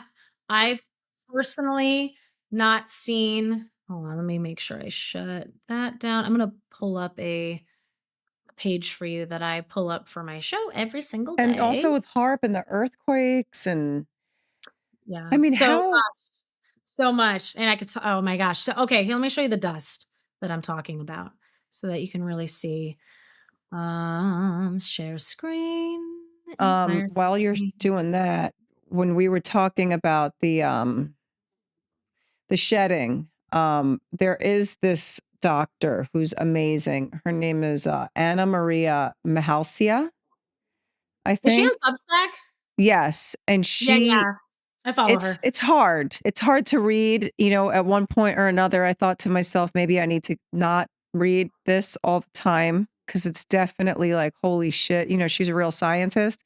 Well, yeah, And she shows under the microscope a lot of different things, yeah, right? Yeah. and she's been finding all kinds of Yeah. insane stuff Yeah. on the unvaccinated. There And are. it's all the same stuff. And I think a lot of it is coming from the sky. You know, aside from just shedding, I think that there's also I an agree. intense amount of it from the sky. Human blood destroyed for nanotechnology self-assembly, forming rubbery Yes. clots and creating microchips. Some Yeah. people think that's crazy. I understand. But No, she's no, looking at that's that not crazy. dark field microscopy, unvaccinated blood, the platform for AI extermination. Yeah, so it's not just the vaccine. In fact, some people theorize that the vaccine was just like it was Sleeper cells. a part of it. Yeah, it was a part of a system that's in place. And maybe that's not the whole cause. In fact, something else is interesting. 5G was rolled out in 2019 in 5 cities, and it was almost everywhere in 2020. Some people think that it's possible that the vast majority of these symptoms are actually coming from radiation exposure and frequency manipulation. Yeah. And what's interesting is, like I said, I'm launching a symptom tracker because I think because I'm a pole person before I even, not like a pole dancer, I run poles. You better make your And screen bigger so we can hear you say I'm a pole person up close before you get to your Doppler. how do I do that? How do I stop? There we go. Okay. Anyway, yeah. Where's So your pole? I am a pole. So I run polls. I don't see. I can't fake saying it again. I'll try saying it again. All right, I'll try it again. But okay, yeah. So before I started making videos, I was You're running a pole dancer. I was a pole person. Okay, that sounds worse. how dare you Oh guess that my I identify as a dancer? God. But no, as far as the polls are concerned, I ran them all the time. I ran them in my neighborhood, I ran them in regions, I ran them, and it was very obvious years ago. I was starting in 2021, maybe even 2020. People, they would say, oh, that because people were starting to mention heart palpitations, dizziness, random vertigo, numbness in extremities, tingling in the head, brain fog was another one. Oh, like migraines. I have What's all another of one? it. I've had all of it. Yeah, I'm sure you did. You should go get checked for POTS. It's probably freaking POTS, autonomic dysfunction, posterior orthostatic hypertension, the tachycardia syndrome. Like for instance, if you lay down and get up real fast, do you ever get lightheaded? That's a good way to Yeah, tell. not really, but I felt a lot of the That's it. stuff, and I did what I could to mitigate as much as I can just for the frequencies Salt, salt's important. with salt, like Salt's very important. salt in Also, your diet. oh yeah. Oh my gosh. Oh my gosh. Yes, Okay, yes. I Also, didn't do you even know have that. one of these meters, an EMF meter? On the back of your phone? No, no, no. This is Oh. an EMF meter. Yes, I have a big one. And I don't The big one? I yeah, we have like the long, the wand. That sounds like a radiation meter, not a radio frequency No, I EMF meter. think it is the radio. Or maybe not. Maybe you send me that. Send me that. Send me everything. Tell me everything. But Because we got some Blue Shield cubes and I don't know if you know this Brimhall. It's these coils you have to that check.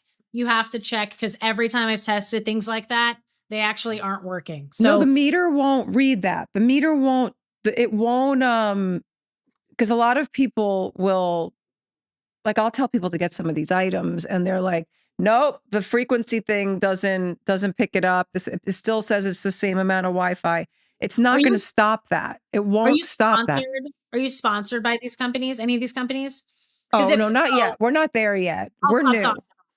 But We're totally new. And I don't care. I would, whatever helps people, I don't give a shit. But eventually I'll be sponsored by all these frigging guys, maybe if they like me.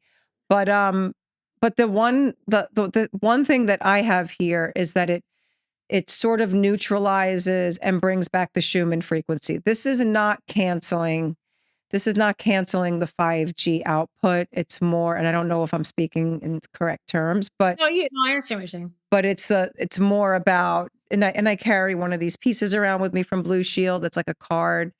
If you read what they do, it makes a ton of sense if people go to the website and check it out. But the coil one is different though. That is it's Brimhall. I don't know where to find it really because it's Is it copper and does it have like a tube it has inside? tubes and lights and it's very Yeah. simple. It's very, very simple. There's nothing to it really, but it just neutralizes the atmosphere as much as it can and puts out the Schumann frequency. So companies like that have reached out to sponsor me and to give me a product. The the thing is, I mean, I'm a hard sell because I've seen it. I've seen all the things and people will try everything to keep their convenient lifestyle. Yeah. And I'm not referring to you, I just mean in general. Oh, So I'm one of them. people are willing to easily accept explanations from companies that sound really scientific, but I'm not so sure. Like, because they'll tell me, oh no, there'll still be EMFs all around you, but it's neutralizing it. I'm like, okay, well, how do I prove that? Can I prove that? How do I prove that it's actually working? And literally not a single one of them can tell me how to do that. Or even if they can do it. And then they say, let me get you somebody else. And then they just fall off the face of the earth and don't send me anyone else. But I would say check into that. So for me, I don't have any radiation in my house. None. So, and I've done that in an You're on apartment. Ethernet? So Ethernet is much better than Wi-Fi, but it still transmits LF radiation. And if You're really on it. oh man, I'm yeah. obsessed. So so I was using TP Link. Like this is pretty interesting. This is really cool. I did a video on this. You can plug one into your modem, and then it goes from the modem into the wall, and then it gives your whole house internet through your outlet. And then you just need another one Oh, to my friend connect. told me to get this. Yeah, it's no Wi-Fi or anything. But the problem with this is the voltage was high and the LF was high. So as I'm touching my computer, in fact, is there a laptop in front of you? I had to go get a Oh, new computer last night because my okay. computer broke. Well, actually, you're not grounded, so it won't work. For anyone who's watching, if you're on a laptop and you bring it outside and it's plugged in, rub your hand on Oh, it in always. circles. There'll I be get a vibration. electrocuted. I get electrocuted by my laptop Yeah. anywhere I go. Oh no, that shouldn't be okay. That's crazy. Yeah, I it was talking always about a does. vibration, Yeah, but it I didn't vibrates on me. I didn't want any radiation. So I went on this crazy escapade, and I'm going to be doing a PDF for this and doing a video on it. I haven't done it yet. Spent like over $1,000 buying products to experiment. So you know what fiber is? Fiber internet? Fiber internet? Yeah, I mean, I'm computers for cougars. I mean, you're Okay. the So kid. You got to explain to me. Go. fiber is light speed internet. Literally, it's transmitted over light. It's as fast as the speed of light. And so they bring it to people's houses. They're upgrading people now to fiber. But the thing is, they bring it into the house, and then they bring it into the modem. But then you have nearly everybody doesn't use use the fiber in the house. I don't think anybody does. They have Ethernet, but usually they have Wi-Fi. But what I did, because those satellite images I show you, those are huge data files, enormous data files. When I was operating off of 1 gig with Ethernet, it was taking 5 minutes just to load a single page over the course of just a 2-hour time frame. But now I can load 48, 72 hours instantly. Wow. And it's because I have 5,000 gigabit internet. Is and this the fiber? So what I did is I found a way to run fiber from my modem to my computer without any radiation whatsoever. How do you know all this stuff? You're an alien. Well, I know You're a lot working with about ancient certain technology things. right now. I know a lot about some things and very little about a ton of other things. Like, do not ask me about the Middle East. But as far as this is concerned, I got the fiber coming to my computer, and I have a $600 adapter here that emits nothing. So a $600 adapter. But it takes up to 10 gigabit internet. So I'll be able to use that for a long time. And then I have external power adapters. So I can use my laptop with no LF, no volt. I mean, yes, there's minor amounts of LF, but very small amount, low frequency radiation LF. Do you think that if someone watches this, like my boyfriend or Eric, the producer, do you think that they'll be able to set my house up with all this just from what you just said? I can help you with that. It's pretty complicated, but I want everyone to be able to do it. I want everyone to be able to do it. And by the way, the $600 adapter is not necessary for most people. This one can go up to 10 gigabit, but most people only need up to 1 at maximum. And there are so many cheaper adapters out there that can do the same thing. Just they won't give you up to 10 gigabit. But that's fine again for most gigabit. people. What is gigabit. That? Is gigabit? Is that the speed or the speed? That download speed. Yeah, my upload speed is just as high, which is awesome. But yeah, I only need fast internet for that satellite because my goal is to do a live radar show instead of having to shit, we got to put you on TV. We need to infiltrate the airwaves. You ever hear about that alien infiltration of the airwaves? Our opening to our show is that in the 70s on the BBC. And we're going to need to infiltrate the airwaves with your weather channel where you're telling people that the fucking storm's coming to run for cover. Yeah, well, I put out warnings. I do it on Instagram and on X. Yep, that's why I reached out to you last night because a girlfriend of mine, who, when she sent me your Instagram, I was like, do you know that I'm interviewing her tomorrow? She's like, shut the fuck up. I love her. I love her. I was like, oh my God. And she was like, I can't believe you didn't know about her. I didn't know you had an Instagram page. I was just watching you in Sean's film, Climate Trails. Everybody should go watch it. And that was it. And I had no idea. There's a lot of people Your in this Instagram's world. huge. Well, I appreciate that. My goal is to make it a whole lot bigger. Not for me again, it's for the information. Yeah. But, there's a whole lot of people in this world. It's understandable you wouldn't know one of them. So, Yeah.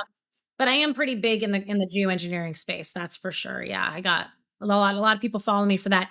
And what stinks is the politics, because I refuse. People say that who disagree with my politics, they're like, go, put that on another page. I'm like, no, because if we enter our safe spaces are dangerous. They create dangerous people because then we enter cults and then we end up having these really crazy thoughts and thinking it's normal. And then you go do these crazy things like, a lot of What do you think about the MAGA cult? Do you think that's a cult? I know people, I mean, look, I voted for Trump, so I voted for Trump 3 times. Okay.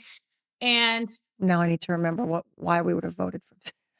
I'm so confused. I'm like 3 times. I voted for him 3 times because I wasn't so much voting for him. I was trying to vote for the best candidate against this globalist deep state agenda with the understanding that maybe he could possibly be the greatest Manchurian candidate. Like, who knows? He could be one of them. But that's exactly what I was thinking. Yeah. And I'm still hoping, there's still glimpses of hope every now and then, but hey, I have no problem saying that I'm happy I voted for Trump. And I definitely think that I try to understand that these people are people. They are just like us. I mean, unless they're like lizard alien people, but let's say that's not the case. Then they're just everyday people, and they can make some mistakes, and maybe they can surround themselves. Like, I think Trump was surrounded by too many deep state players that were yes men in the first administration. And I'm hoping that was the case, because if he really was truly understanding everything that was going on and doing what he was doing, that would be bad. But you know what? Either way, I think the first time was a lot of neocons that were just the street fighters, and they knew they could drive him and manipulate him wherever he needed to go. I think now he's surrounded by the deep state. Now he's in the fucking thick of it, and whether or not he can or wants to, I don't really know what the agenda is there. We'll never know. I'll never know because I'll never get close enough to that. But I think, what do you think about RFK? That was my guy. That's who I was going for. That's what we started Ultra Free really just to kind of pretend that we were launching a clothing line so that they'd put me on the news. And I knew they would. Oh, that's actually, was that really your plan? Really? That's brilliant. Because I had, when I lost everything over the vaccine mandates, I did something absolutely crazy when they had a lien on my house, and it was a very, serious? Oh, it was crazy. We lost everything at that time. And because is that what you said? I'm sorry. I know you're super famous and no. I don't really. No, I don't. If you never saw Sopranos, the only thing I've been doing for the last 3 years is speaking out against all this shit. I haven't done anything else. So that's when you got canceled over the vaccine mandate. I didn't do the vaccine, and I was quiet about it. I never told a story about it. I was petrified. I was petrified of the biometric system. I knew that's what was following it. I knew that's what it was intended for. I already knew. But I held out. I got offered jobs that would have kept me afloat. I said no to them. It was right out of the pandemic, so the lockdowns and everything. And when I said no to everything, a lot of people were like, you're going to just need to get a fake vaccine card. And I was like, okay. So I did.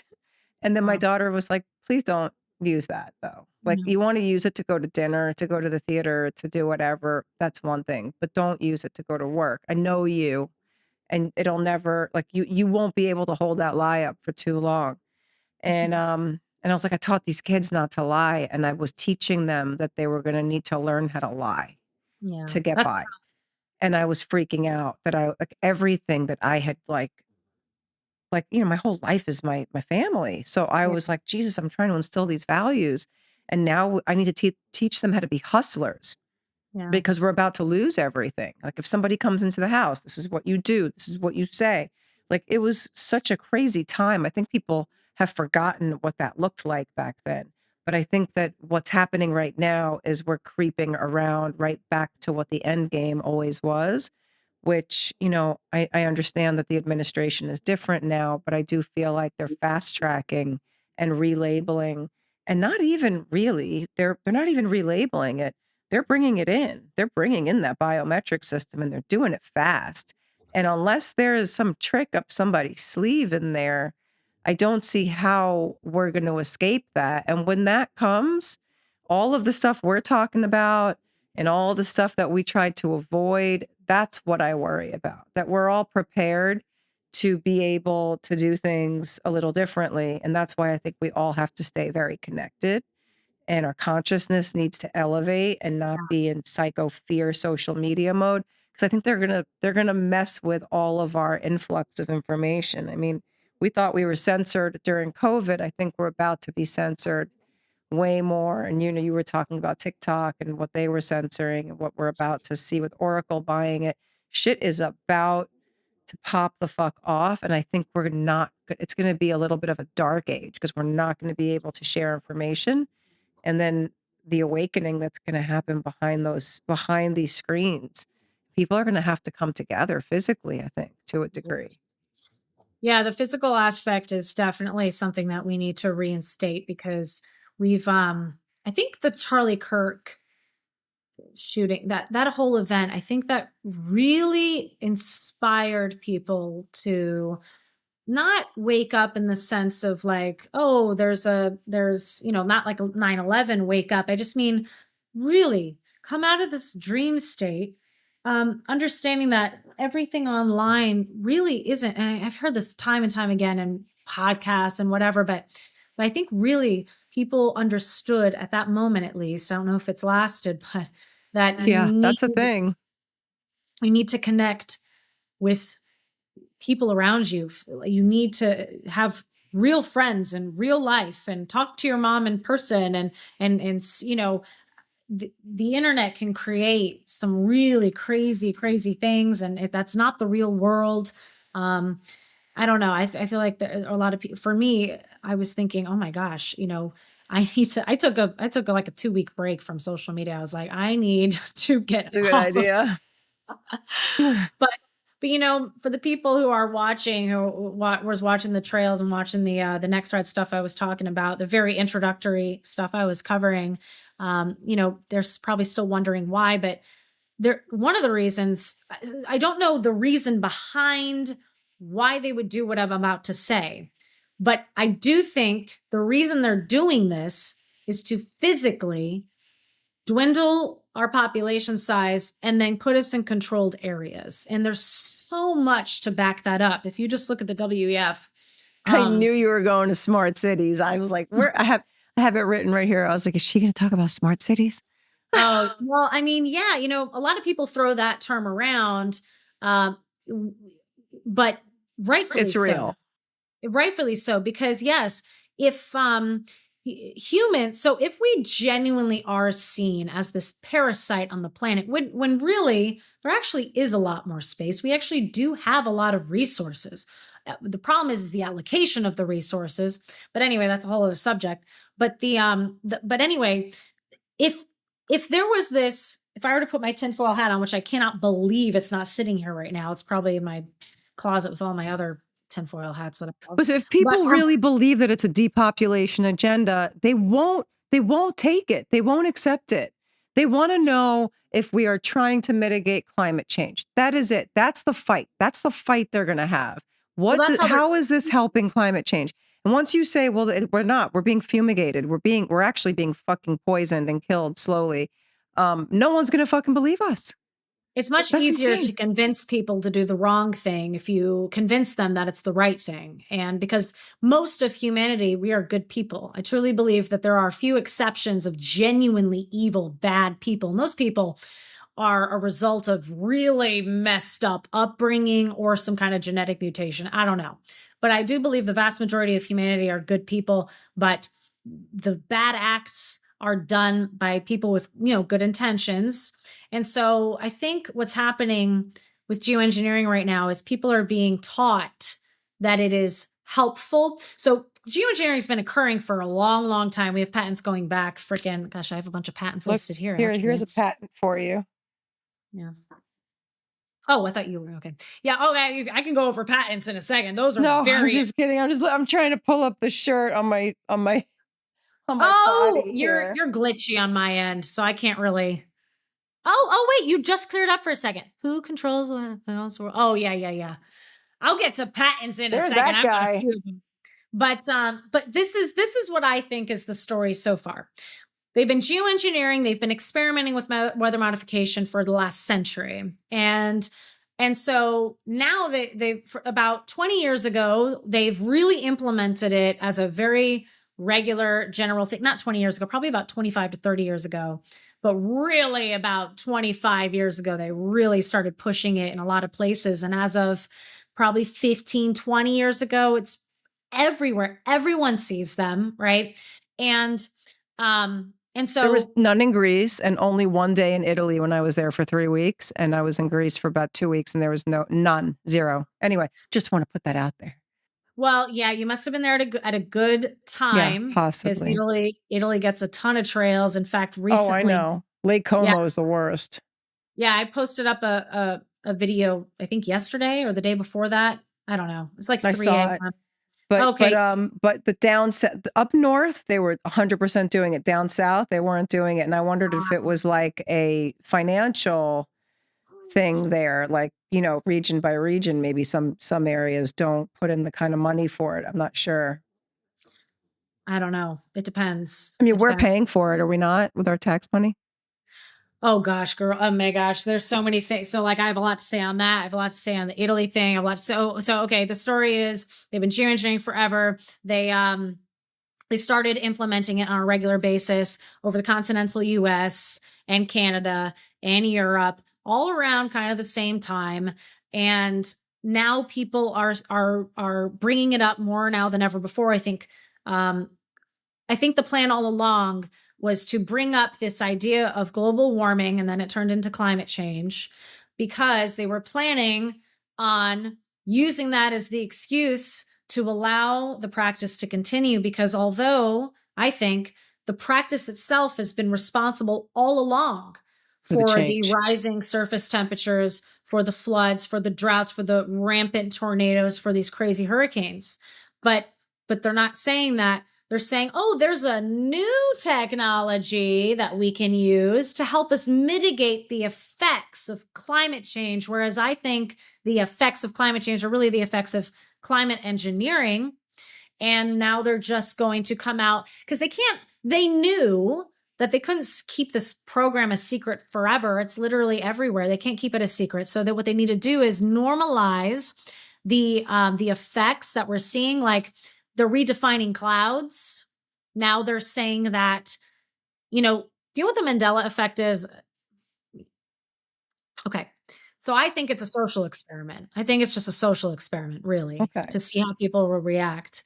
And I think that this is just a big Mandela effect. They're saying this is how it always looked. We always had planes making these trails. We always did. We always saw these patterns. We always had cloud bursts and micro bursts, which I don't know if you know what that is, but a cloud burst is when there's this cloud and all of a sudden all the water falls out of it instantaneously.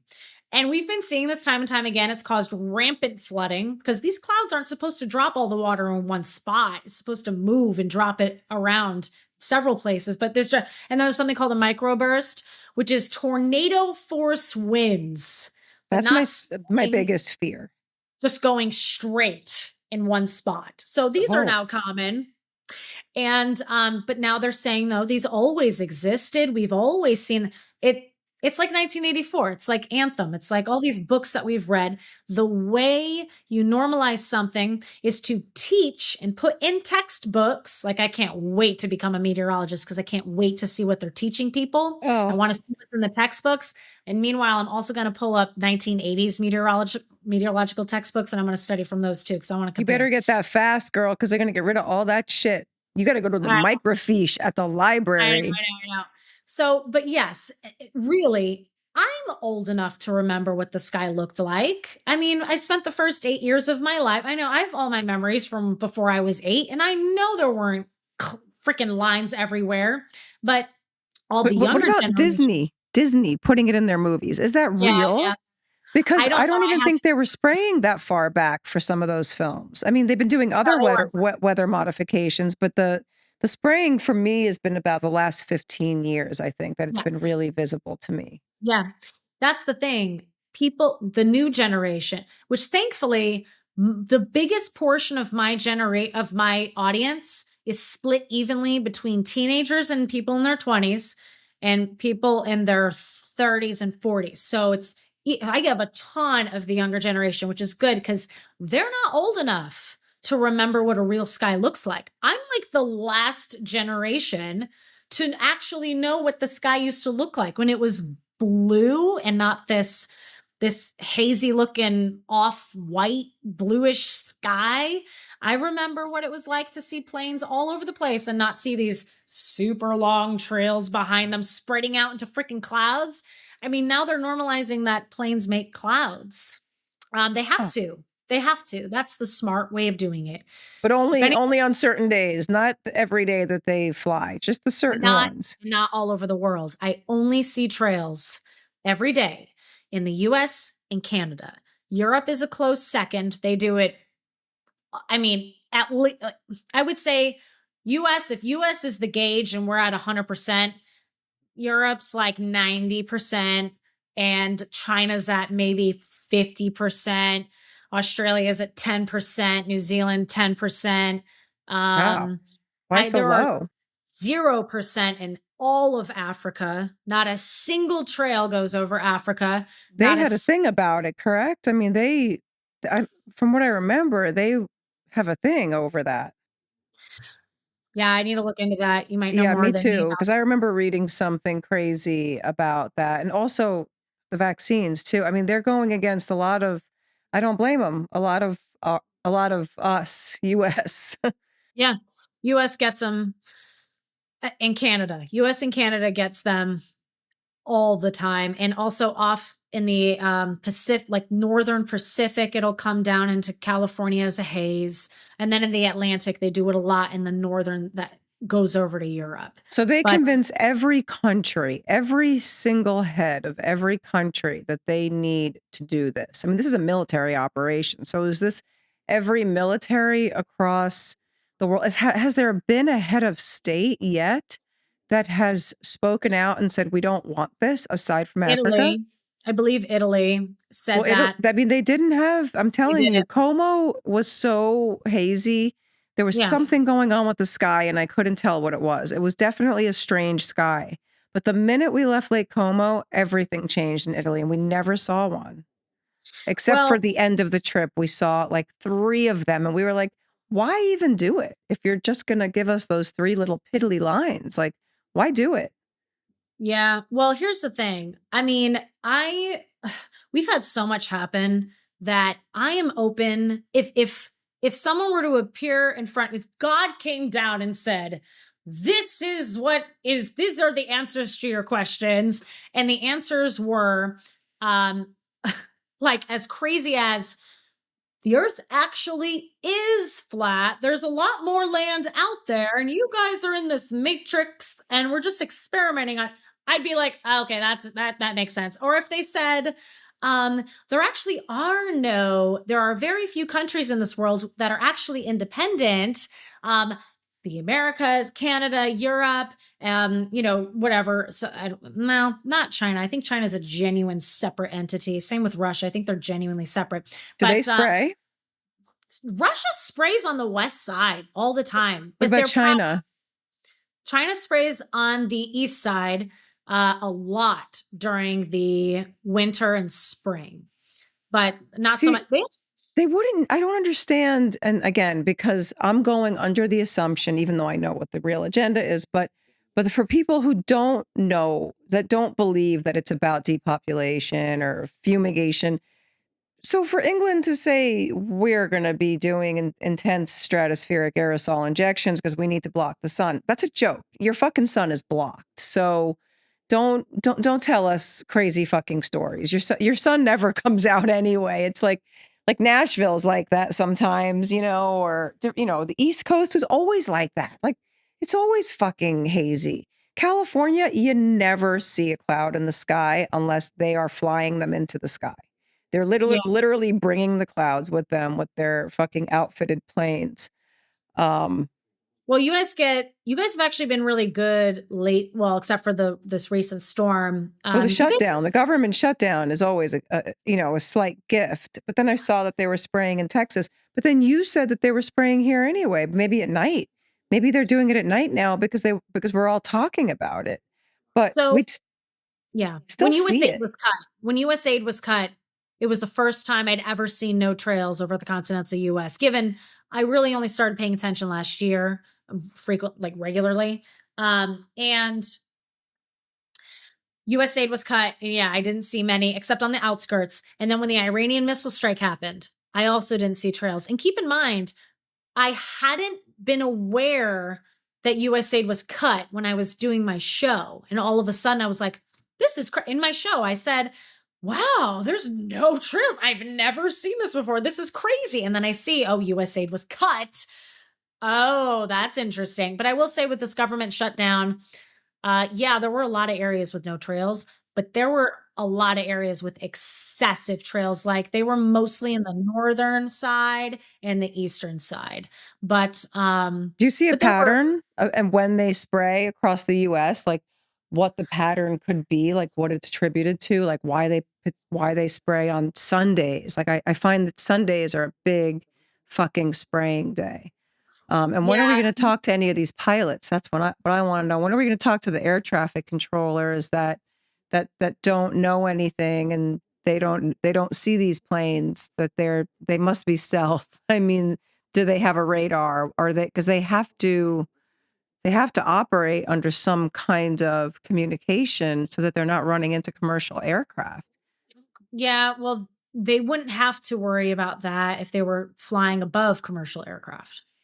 They're So that high up. they can be. So yeah, they can be. And also keep in mind that if these really are military aircraft and I mean sorry, if these really are military flying the aircraft, and honestly, I don't see why they would have to do No, that. I just think it's a military operation. I mean, I They'll think do it that's yeah. RFK was, the DARPA, when he said that's not my department, I believe that. I knew he wasn't allowed to touch the topic. I think he's trying to deal with one thing at a time over there. So he gave the best answer he could, but it was still rough for a lot of us. You know, He's working. I can't yeah. say I can't say too much. But I Oh, want to tell you oh, everything. you But know, all but right. He's he's working working on it. Okay, he's good. working on it. And there's a But can guy. he? Can he do that in his position? I mean, it's a fucking health issue. Obviously, that's what it is. More than anything, is a fucking health issue. He's got his hands tied in a lot of ways, but I think the secrecy has everything to do with his ability to navigate the waters that he's I get the feeling that he wants so badly to tell everybody everything, but he in order to get more done, he has to not talk about it. Yeah, no, I And know. so he has to put himself in the position of kind of appearing like the bad guy in order to help everybody. But, I could be, my sources are close with him, and I still am in the camp of RFK. I think he's Me trying to too. help. I agree. And I think. I mean, to me, he's incredible. It's too bad that they continue to kind of tie his hands behind his back, use all kinds of ways to either, with their blackmail bullshit or all of the above, keeping him in a cage. But I do think that he is really trying to do what he can. Well, yeah, and a lot of my followers, you know, they're very quick, not a lot of people who comment on some of my videos, not my follower. My followers are freaking Oh, awesome. everybody gets irate sometimes. People just get irate because things aren't Well, happening fast enough. well, they're like, he's been bought out. I'm like, my friend, if No. he was capable of being bought out, he would have stopped decades ago. He has been sounding the alarm on things that could have gotten him killed and often put his life in genuine risk. I see him as not being a deep state plant. I really don't Me think so. neither. Me neither. I mean, unless these freaking people really are capable of controlling the mind, controlling the body. Who freaking knows? Maybe he's been beamed or I don't even something. think he could be. I don't even think they could control his mind, Yeah. honestly. They Cash could Patel replace him. Cash Oh, what? Patel's been looking a little He's robotic lately. I know, I know. Oh, God, I feel bad making fun, but I mean, they really are either they put him in a fucking terrible position or he got himself there, and I don't know. I It don't know. He looks scared 100% of the time. Like I had terrible. faith in that situation in the very beginning, all the podcasting, but then you wonder, like, where is this guy coming from out of nowhere and stuff? It's just we just don't know. What we do know is that Kennedy is still, you know, I he's still still the believe in man. him. I Me still believe too. in him. Me too.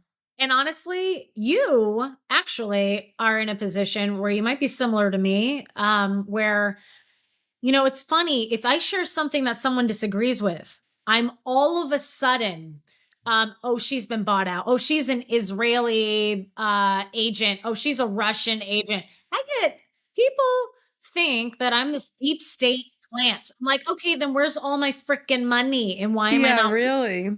why am I not way bigger? You are my computer is sitting on my dog food container right now. Talk to you. Where's my money?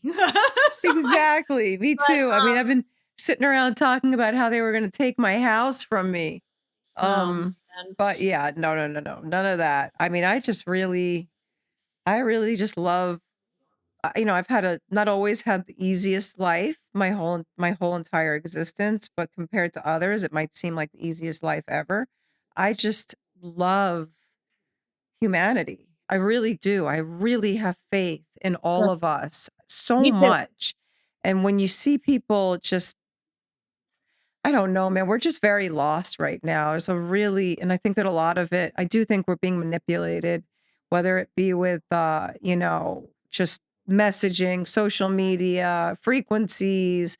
I mean, the patents that are out there for mind control. When you hear the people at the World Economic Forum talking about how Mm, useless we are and how we're hackable animals and yeah. all of this stuff. I mean, and then you talk about what's happening with Palantir and Neuralink and all of the people that we sort of, thought were on our side of things. I knew they never were. I kind of knew that that was never team humanity. It's still team progress. It's just rebranding it still on the right or the left. It's just all crazy.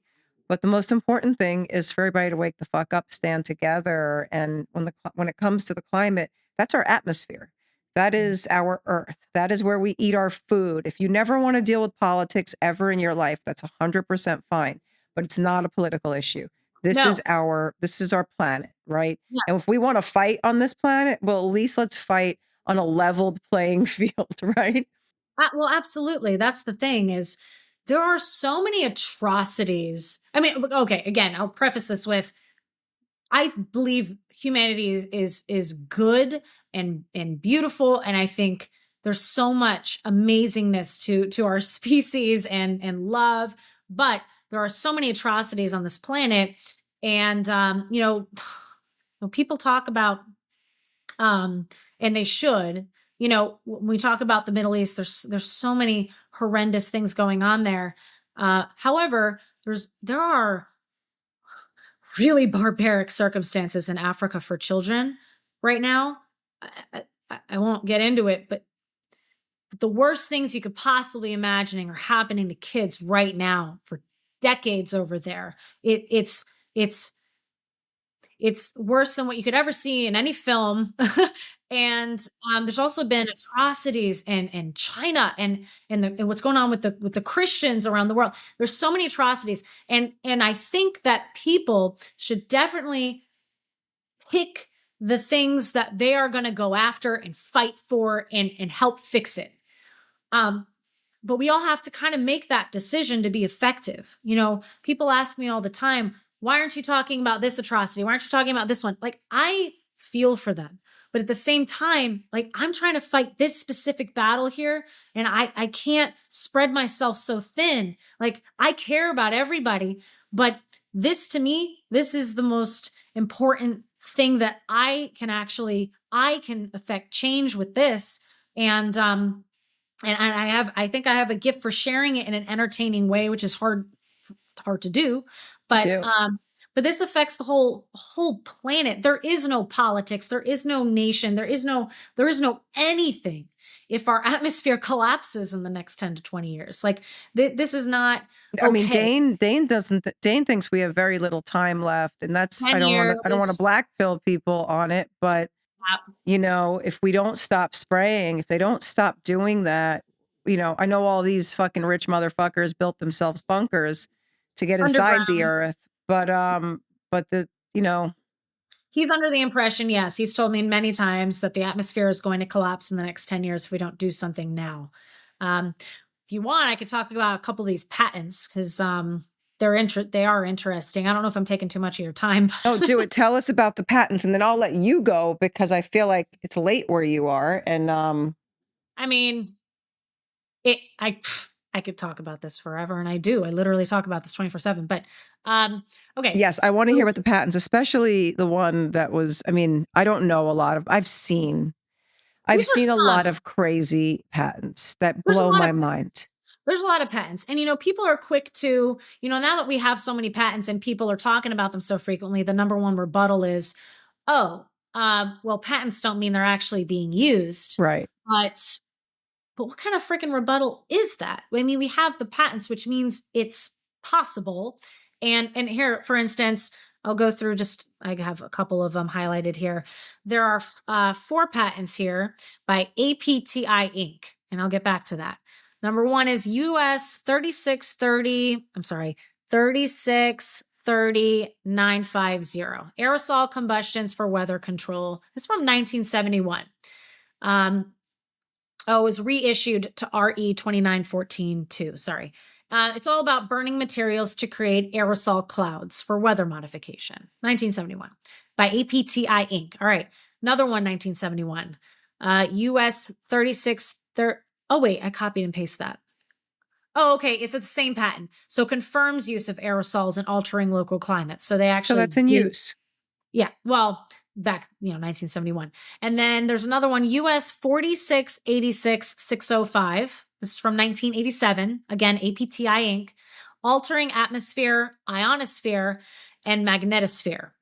It's one of the foundational HARP patents. It describes targeting the upper atmosphere zones with high frequency energy. It uses electromagnetic radiation to alter regional atmospheric conditions. And this theoretically is actually what Nexrad is doing. The idea is that Nexrad and all of the equivalent versions of Nexrad in other countries are extensions or upgrades to HARP. And it's literally over the entire country. And then there's US 5041834, artificial ionospheric mirror, 1991, same company, APTI Inc. Supports the creation of a movable reflective layer in the atmosphere, which is classic HARP technology. It generates a plasma mirror in the ionosphere for advanced radar and communications. APTI Inc. They were the number one, the prime contractor for HARP under the US Air Force. And then it was later acquired by E-Systems and then Raytheon. So Raytheon Well, there is you now go. APTI Inc. Raytheon is still a huge contractor under the US Air Force. These are not, these patents were being used with HARP. And there are so many others Does it like say anything about HARP on the patent? yeah, I believe. Oh, it Well, you says know it. what? I don't see the patent. I apologize. I don't remember because I actually have a chart where I talk briefly about it. I gotta look at that. But HARP, um, HARP has disclosed a lot of their technology, and it is basically what I'm talking about here. And then there's Has there ever also, been a whistleblower from HARP? I believe so. You know, I need to look I into don't that. really. I mean, there was that thing, that Joe Rogan thing with Kristen Megan on it, but that was when he was very, very young, and there was some. I didn't know that I believed that guy necessarily. I didn't see it. I didn't see it. I don't. I need to. I wish there were multiple versions of me where one can watch all the There podcasts I want, are. and then one can There edit. are multiple versions of you. I need some version of me to have time to watch a million podcasts. But there's also more recent patents like US 63 15213 method of modifying weather. This is 2001. Demonstrates advancement in directed energy for atmospheric manipulation. They use pulsed laser beams to create localized atmospheric effects. There's also another patent that cools ocean surfaces to reduce hurricane strength, that affects hurricane strength and shift weather. Another one that could use satellites to affect solar radiation. I mean, there's so many of them. And It's insane. what's interesting is, you know, a lot of these people will say, even for those of you who believe that climate change really is the driver for all of these crazy weather events, and you truly believe we need atmospheric manipulation like stratospheric aerosol injection to put the ideas that you put all these particulates up into the stratosphere that then reflect the sun out, keep the sun out. There's like cloud brightening, so they try to make clouds whiter to then Yeah, what reflect. is marine cloud bright? What is that about, the brightening thing? I didn't go down that rabbit hole ever with all of It's my. it's just another version of geoengineering. So like to make clouds more white. You know, most people know that black gets hotter than white. So you know, a black tar street would like melt, whereas like the white sidewalk will be fine. So the idea is you whiten clouds to the point of being so reflective, like more reflective from the sunlight, keeping this bouncing the sunlight back up So what do into they use to do that? a bunch of chemicals More fucking chemicals. and metals. But here's Oh the my interesting god. thing. For those of you who believe in stratospheric aerosol injection, look at the 2021, it was a peer-reviewed study from MIT. It's called Aerosol Invigoration of Atmospheric Convection Through Increases in Humidity. What's interesting is they studied stratospheric aerosol injection, and they found that high aerosol concentrations in the stratosphere actually increase environmental humidity in the troposphere, which is where we are. It's where all the storms are. And what's interesting about that is the stratosphere is very calm. It's not where all the crazy winds and storms are. So if you put aerosols up there, as you can see with volcanic eruptions, particulate up in the stratosphere can stay up there for years, going around. Volcanic eruptions can. So that's what they're trying to mimic, is it not? Supposedly, when they say that Theoretically, they're trying to mitigate the sun's effects, it well, is. if you wanted to spread particulate around the entire planet without dispersing it everywhere, you could put a whole bunch of it in the stratosphere, and eventually it will make it around the entire planet because we're like, you know, it's like water. You put a little drop in water, it'll eventually be everywhere. That's what the stratosphere is like. So the idea is that it's helpful, but How high up is the stratosphere again? it depends. So like at the equator, it's I don't know, like 40,000, something like feet up. And So we fly at that. but then at the Mm, poles, I believe it's higher. It's like 60,000. I don't so quote me on it. we fly at below 35. We stayed around It depends. 36 maybe. Yeah, I mean, it depends. So like some areas, like the closer to the equator you get, I believe the thinner the layer is. Um, What does it do Gosh. for commercial flights? You know, what do you think that fucking combustion of effects and you know, heat and all these different sort of things sort of coming together. And then what does that do for turbulence? And I mean, Well, that's actually, scary. so a lot of turbulence comes from heat rising, right? But get back to this study, which we'll touch on that. Um, if so, okay, they simulated this and they proved that when aerosols are introduced, they actually suppress rainfall within clouds below, forcing. So, like, imagine here's the stratosphere, here's the troposphere. So, if you're spraying all this particulate here, it results in um, storms down here not being able to drop their rain. So the moisture that would have been dropped as liquid is now being suspended in the air, which increases humidity. That's what humidity is.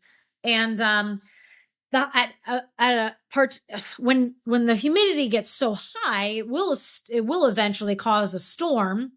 But the storm that would be created would be far more severe than just mild rainfall that would have normally happened in the area. So they found, and the funny part is, the stronger the storm, the higher the storm clouds, and the more heat is actually generated and released. So they found that by doing stratospheric aerosol inject, or by doing particulate up in the stratosphere, theoretically it would actually increase heat and humidity at the surface level, doing the very opposite of what they would want. It's increasing surface temperature.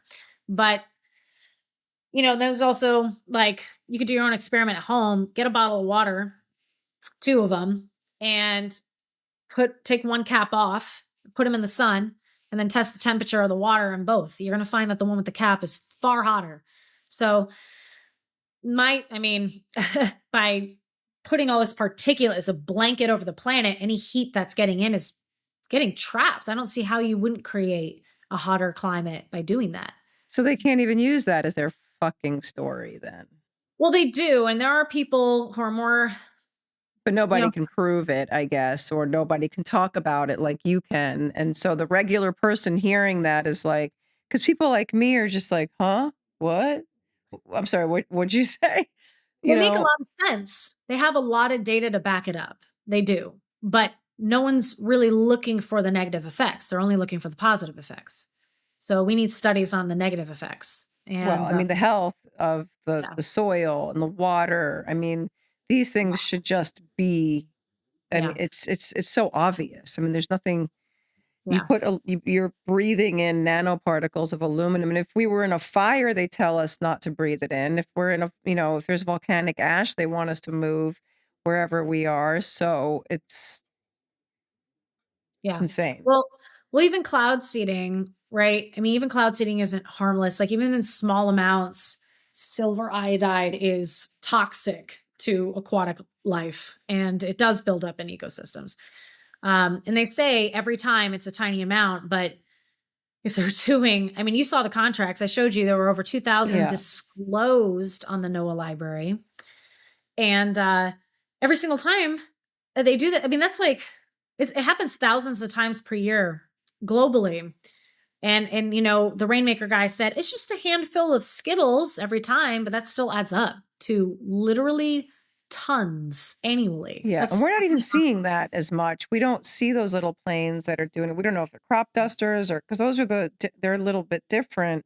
They're private, small planes. We're seeing the big ones. We're seeing the commercial aircraft that are outfitted with all of these nozzles that are spraying insane amounts of lines across the sky. I mean, they may as well just write "fuck you" to us over us every single time. Remember when they used to do it with letters? They used to write messages, "Will you marry me?"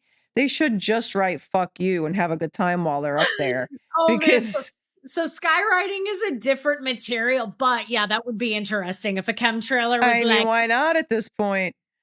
I did a photo shoot where I got totally naked and wrote "stop geoengineering" down my fucking entire body to see. How did I not know about that? Because no one knows about it, because they usually care. The press will care if I do something fucking bananas, like join OnlyFans, which I did.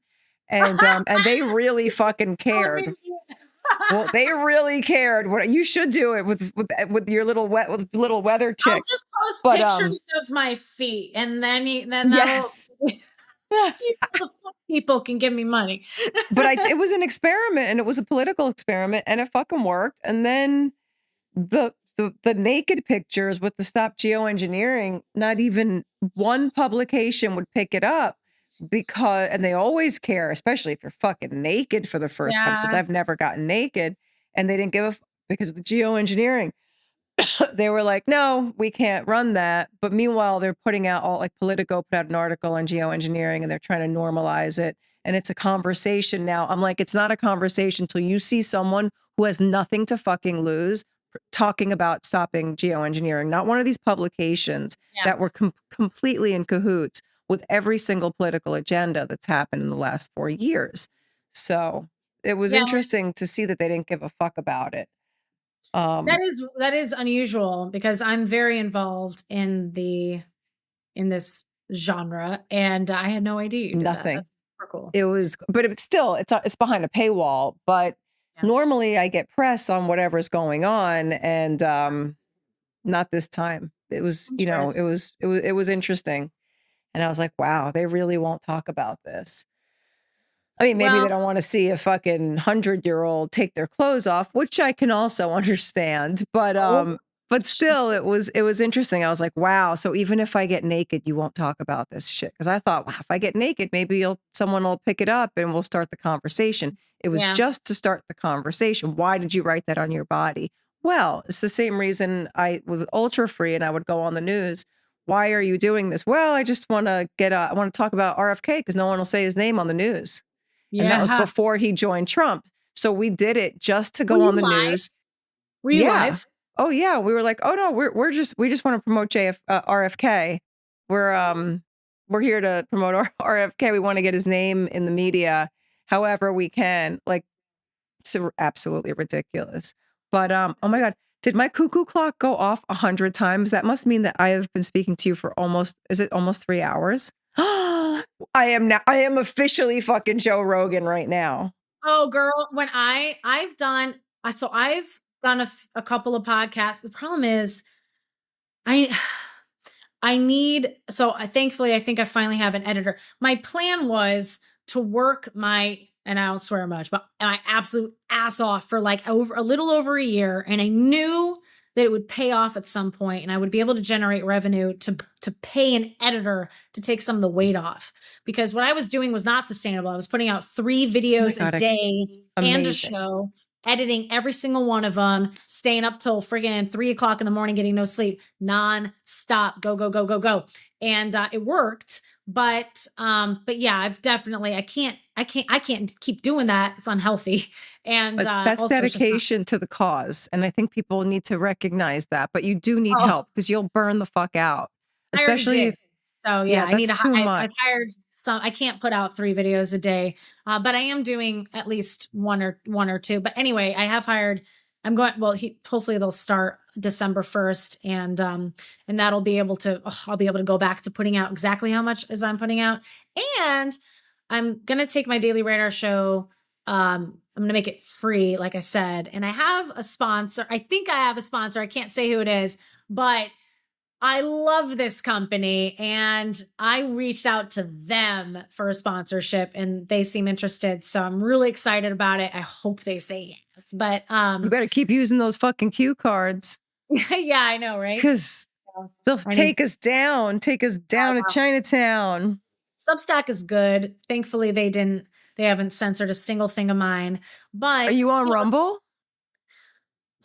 So that's why I need my editor assistant person posting my content on every single platform. It takes time for me to do that. And it's too much. Creating a title.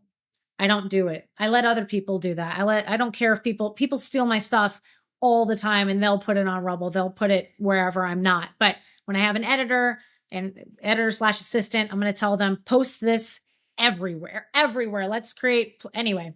But, yeah, there was something that you said that I really wanted to to touch on it. I completely forgot, but I always forget everything that I want to say and everything that I ask. I forget everything. Wait till you get into your 50s. Oh no, my God, this dog. I wish you could see this dog right now. super cute. Wait, this is the cutest thing I've ever seen in my whole life. I'm going to show you on my phone. I'm going to show you on my phone. This is absolutely bananas. This is my Cute. life now. Look at him. Oh, my little man. Oh, he woke Oh. up. He woke up. He knows I'm talking about him. You're an old man. I'm going to take Mm. you out now. So Yeah, I've got a cute. boy. He's Well, I don't want to keep you anymore. It's probably really late where you are because you're more on the East Coast. Tell I'll me, be I'm are still we gonna gonna? finish my show after this, and Oh I'll be up my God, you're a clock. maniac. You got energy. That's because you're young, and because you know how to use computers. Unlike me, computers for cougars. I And had to learn. I had to learn. I had to use honestly, ChatGPT's, artificial intelligence is gonna probably just oh gosh, I could go down that rabbit hole with anthropology stuff and oh, remove I'll call you back and we'll do it another day because yeah. you're You gotta chock full remove of information. But maybe that's going to be another thing you focus on, and not just the geoengineering at some well, point. that is I am focused on health because too many people are experiencing symptoms at the exact same No, moments. but I mean the AI stuff. If you're talking Yeah. about anthropology and Oh, AI, and because it's a because humans the good will always win because humans always have the instinct for freedom and survival, but the only way that they could truly win, the only way the evil side could really win is if they remove our humanity. And the only way you can actually do that is by installing a program, by installing something that is controllable, into our brain. So they'd have to load us up with nanoparticulates do and you believe affect in our that? yeah. Oh yeah. No, You I do do? because if I mean, really, if you think about all this work, I mean, they're trying so hard. There's this whole plan. There's this whole clearly there's something secretive going on. It's coordinated, and the only I'm a true believer in humanity, and I think again, humanity will always win, always, always, always. The only way they'll lose is if they're not human anymore, and you have to remove humanity from your brain. You have to get rid of the instinct and you have to get rid of the what makes us human. And Yeah. the only way to The do that soul. is with Gotta get rid of our robotics. souls. Got to get rid of your soul. Keep us from remembering what we're really made of and what we're capable of. You said that in climate trails, actually. You said, oh man, I actually wrote it I don't down. You said, remember. that you were interested in what we would actually become, Yeah. if we weren't being manipulated or held down or anchored or something like that. And, Humans are so much more capable than what we're seeing. I mean, the humans that built the pyramids, the humans that I mean, I think they had electricity or something honestly back then, but oh, I mean, there's they 100% were using yeah, energy, but free energy. the humans that were responsible for all the innovation that allowed us to be where we are today, those humans, they're deep inside of us, but we are not them. And we are held back dramatically by toxins and mutations and if you look at kids that aren't exposed to vaccines, that aren't exposed to plastics, there are very few of them left, but if you look at these kids, they their IQs are way higher. They're not sick, and they're developing far greater skills way sooner. And that's just a little sliver into the like of insight into what humans really are, because we don't know we're like this filtered down version of what we're capable of, and someday we can get back there.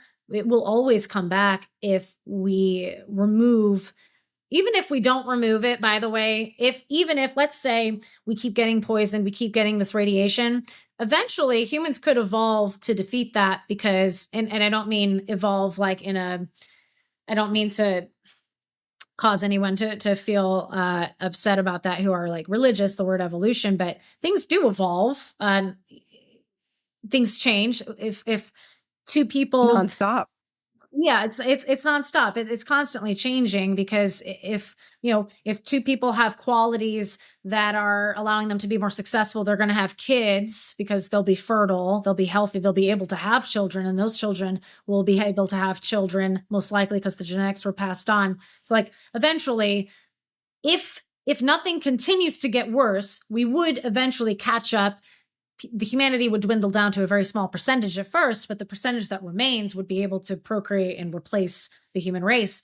The only thing that could, again, the only way that you could actually make the effects of all this poisoning permanent is if you remove the human aspect of it, like really integrate us with something really controllable, like a robotic or electronic. Did you have and during COVID I saw some paperwork that that was, like written out in a very it looked like it was a government issued document, but it was talking about how a lot of people would no longer have human rights because they would be considered transhuman.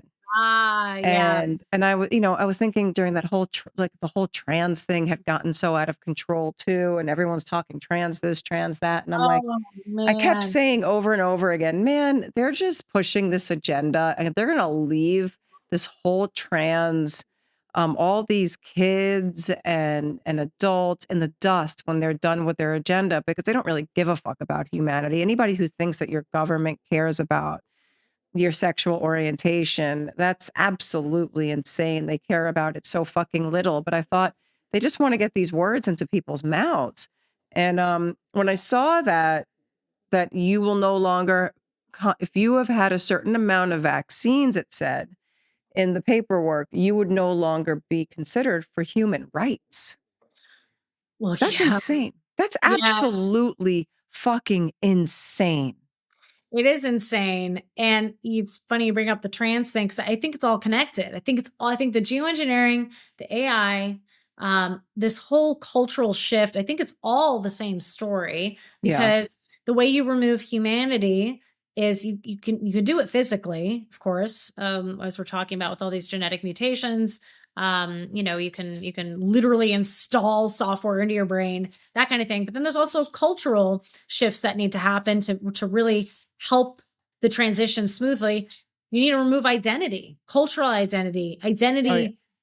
being a woman, being a man, being an American. Those things are being attacked, because really, if you want us all to become one, you need to flood all different cultures together. You need to make it acceptable. And also the whole trans, like gay, I'm not against any I'm against the people who encourage children to transition, and with that's cultural retraining. Yes, all of that was But, absolutely but there's why. also mutations that are causing people to truly feel this way, and sexual orientations, I think, are It's in the environment too. I mean, RFK always talks about it. I mean, it's in toxin exposure and yeah. development. And if you normalize, if you force down people's throats that this is how it always was, and how it is, and we should be accepting of it, and it's like all the cultures should just shift to be so supportive and put them on a pedestal.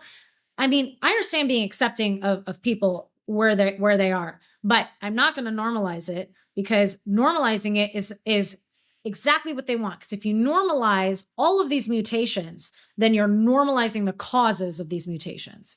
And if you normalize the cause, you're letting everyone off the hook, and there's going to be no path to fixing it. With it, we have to recognize there is a problem. This is not normal. This is not natural, and we need to fix the problem. Yeah. And it made sense for their cultural revolution because they really wanted one anyways. Yeah. So, and like you said, wipe it clean, make everybody one. No one's unique anymore. I mean, I personally didn't love it because I thought my gay friends are unique and Yeah. just fucking vibrant and Yeah. beautiful, and they're their own thing. Yeah. And now they're not only being they're being demonized by another side of politics because Yeah. everything had been so blown out of proportion, but also in trying to normalize everything and make everybody one common denominator. I don't Yeah. want you to be like me. I want to be different from you. I Yeah. think we should have a collective consciousness of love and Yeah. appreciation for each other and for the planet and for, you know, for a way of life, certain traditions that have always felt sort of comfortable. Maybe they were bullshit, maybe that we've been lied to forever, who the fuck knows. But either way, as long as you're not hurting anybody, but this cultural revolution thing, and that's what I voted against when I voted Yeah. for Trump. I was like, I know a lot of things may not change on a grand scale, but at least socially, we're not going to be living some fucking psychotic, like just chaos. It just felt like total chaos. I remember one of my girlfriends said to me, Dre, you've changed so much. Don't you just think it's kind of cool what's going on? Because I'm a wild one, and I'm up for just about anything. And I was like, this is not things just being cool. This is a very strategic manipulating of all of us. And if you think I'm a rebel, then follow what I'm saying. Not Yeah. follow me like followers, but Yeah. like follow what I'm saying. Like this is not that they want to fuck with you. So don't let them fuck with you. It's not cool because everything's so freaky now. Things are freaky because they want to fuck you Yeah. up. Yeah. So that was the whole cultural revolution thing. And I remember when Kamala was running and all her posters were like forward. And I was like, the great fucking leap forward. Like, what are we talking about Yeah. here? It's so obvious. I mean, it looked like propaganda posters and, all of those sort of geometric images. And I was like, man, but here we are, we're not in the cultural revolution now. A lot of that woke ideology got left behind, but we're still dealing with the biggest problem. And the biggest problem is going to be this biometric insanity that's about to happen. And all the things that we're fighting about with the sky and the ocean and the earth and our food supply. I don't know how much time we have left to get the word out because if they start, I mean, unless we all have cue cards, because I am going to take your advice. I am going to fucking cue card up. I am. Yeah. Although I should have cue carded my body when I painted myself when I was naked. Yeah. I should have used Yeah. an asterisk here on the boob, and maybe I shouldn't have had chains around my neck, and I had an eagle, and I was the American flag with gunshot wounds all I over love me. it. Because I'm mad. I'm mad at our country right now, and I'm a patriot, but I'm mad because we're leading in a lot of this shit. I know Yeah. we're taken hostage by other entities a lot of the time, but I think it's going to take the people. I said this before when everybody was running and we were all getting excited about the election and stuff. I was like, it doesn't matter who gets in office. At the end of the day, it's going to be us that makes the change and makes the difference. They can't do this by themselves. Even when Del Bigtree was talking about his movie this week, an inconvenient study on the childhood vaccine schedule. On that study, he's like, there's only so much we can do that are sitting up here on the stage. It's you passing the message on to 10 more people. And that's what Dane always says. Pass this on to 10 more people. Tell them to watch The Dimming. Tell them to watch Climate Trails now that movie's out there. I think it's really fucking important that we just keep passing the information along, especially to people that haven't heard it yet. Mhm. So I want to thank you so much for coming and hanging out with me. And now that I know you're a mouthpiece and a half, I'm going to ask you to talk about other things, whether you want to or not. I'd love to come on. I'm so happy that I think it's really cool that you're starting this podcast and you're like, my first 5 episodes are going to be on this subject. That's awesome. I don't know what I'm doing with this podcast. I don't even want to do one. I really don't, but I know that I can't really act anymore. And I feel like, we got to sell t-shirts. I got to do the right thing. And this has been driving me crazy with the climate trails. I'm like, if I have to do business, then I may as well do it talking about something that's really fucking important to me. If I have to put food on my table, then I may as well do it while I'm, instead of just being frivolous and acting out a part somewhere. I'd rather act like this for a minute. So I'm joining you guys in fighting this fight. And Awesome. I will be a mouthpiece too. If you guys need a Hollywood person to talk about climate trails, chemtrails, I am the one. I'm the fucking, well, no, there's Jim Brewer. Jim Brewer talks about it all the time. Woody Harrelson talks about it. Yes. So there's a few of us out there. Yeah. But we need people like you who understand, who know how to talk about it. We know how to say, hey, look at us. We're talking about this topic. But then we Yeah. need you to really Oh, get well, in there, you know? I So can't thank wait. you. I can't wait to be a meteorologist because Oh my I'll God. have so much more credibility in the space because, a lot of these people, I think they're just trained, the education that they're receiving, just like doctors, Yeah. they're trained to have reasons for the things that they're doing and and their perspective. So, I mean, we all have our own paradigms and we see things from a certain perspective. And I don't know. I think the only way these people actually get on these news shows where they're meteorologists is, well, actually, most of them aren't. They have like one meteorologist in the building, but the people on screen are not I the mean, some of meteorologists. them are hot. Yeah. Some Yeah. of them are But just hot. I mean, come on. California weather girl. I mean, the girls in Mexico, those weather girls. Holy well, that's shit. what I we're mean, I'll watch the weather for. all day. Yeah. But we need a So, spicy Italian. There's going to be there's going to be offshoots of news stations, I think, that pop up. I no, think, yeah. even Sean and I were talking about it a little bit. But I also think that I think we're going to be censored in a way that we have not seen yet in the Where are you next. publishing your, do you know what you're going to be putting it up on? I think we'll definitely be on Rumble. Okay. You can do what And Russell does. Russell, he's got like the first half of his show or whatever on YouTube, and then he'll send everyone over. He'll have it going. I think he learns it live on Rumble, X, and YouTube. I could be wrong, but then on YouTube, he'll drive people in, and then at like the 20-minute mark or whatever, he'll say, "All right, we're gonna be probably censored on here, so just click on this link and you finish the show on Rumble." You yeah, might we'll be able to do probably it. do that. I don't, that's computers for cougars. I don't understand. I used to have a podcast and I got censored nonstop. It was during COVID and I didn't even Uh, know what COVID was yet. And I was like, I think someone has COVID. Boom, censored. I was like, why can't we say the word? Wait a second. And wow. that's when I knew. I was like, ding, ding, ding. What the fuck is going on? We're not even allowed to say the word. Who's going to be So editing all these podcasts for you? Is it this guy poor that's Eric right here. He's going to kill me right now. He's like, he's been he's here yeah, since he's fucking gonna 10 have a o'clock in the really morning. He's standing here in his jacket. Like, can I leave? yeah. Well, good thing is I'll now you talk all day. I'm a chiacchierone. You know what? You're Italian. Ask your mom what a chiacchierone is. all right, Well, I'll have to give her a call. that's your next research. Chiacchierone. Okay. That means Well, we talk a lot. oh, yes. So Yes, yeah, and Eric will be editing these, but we don't know what we're doing yet. We're at the very beginning stages of it. I mean, yeah. well, the good thing is now you can edit on transcripts, which I'm sure he knows. Like Trans, great. Just more. We're trans going to edit on the trans program, Eric.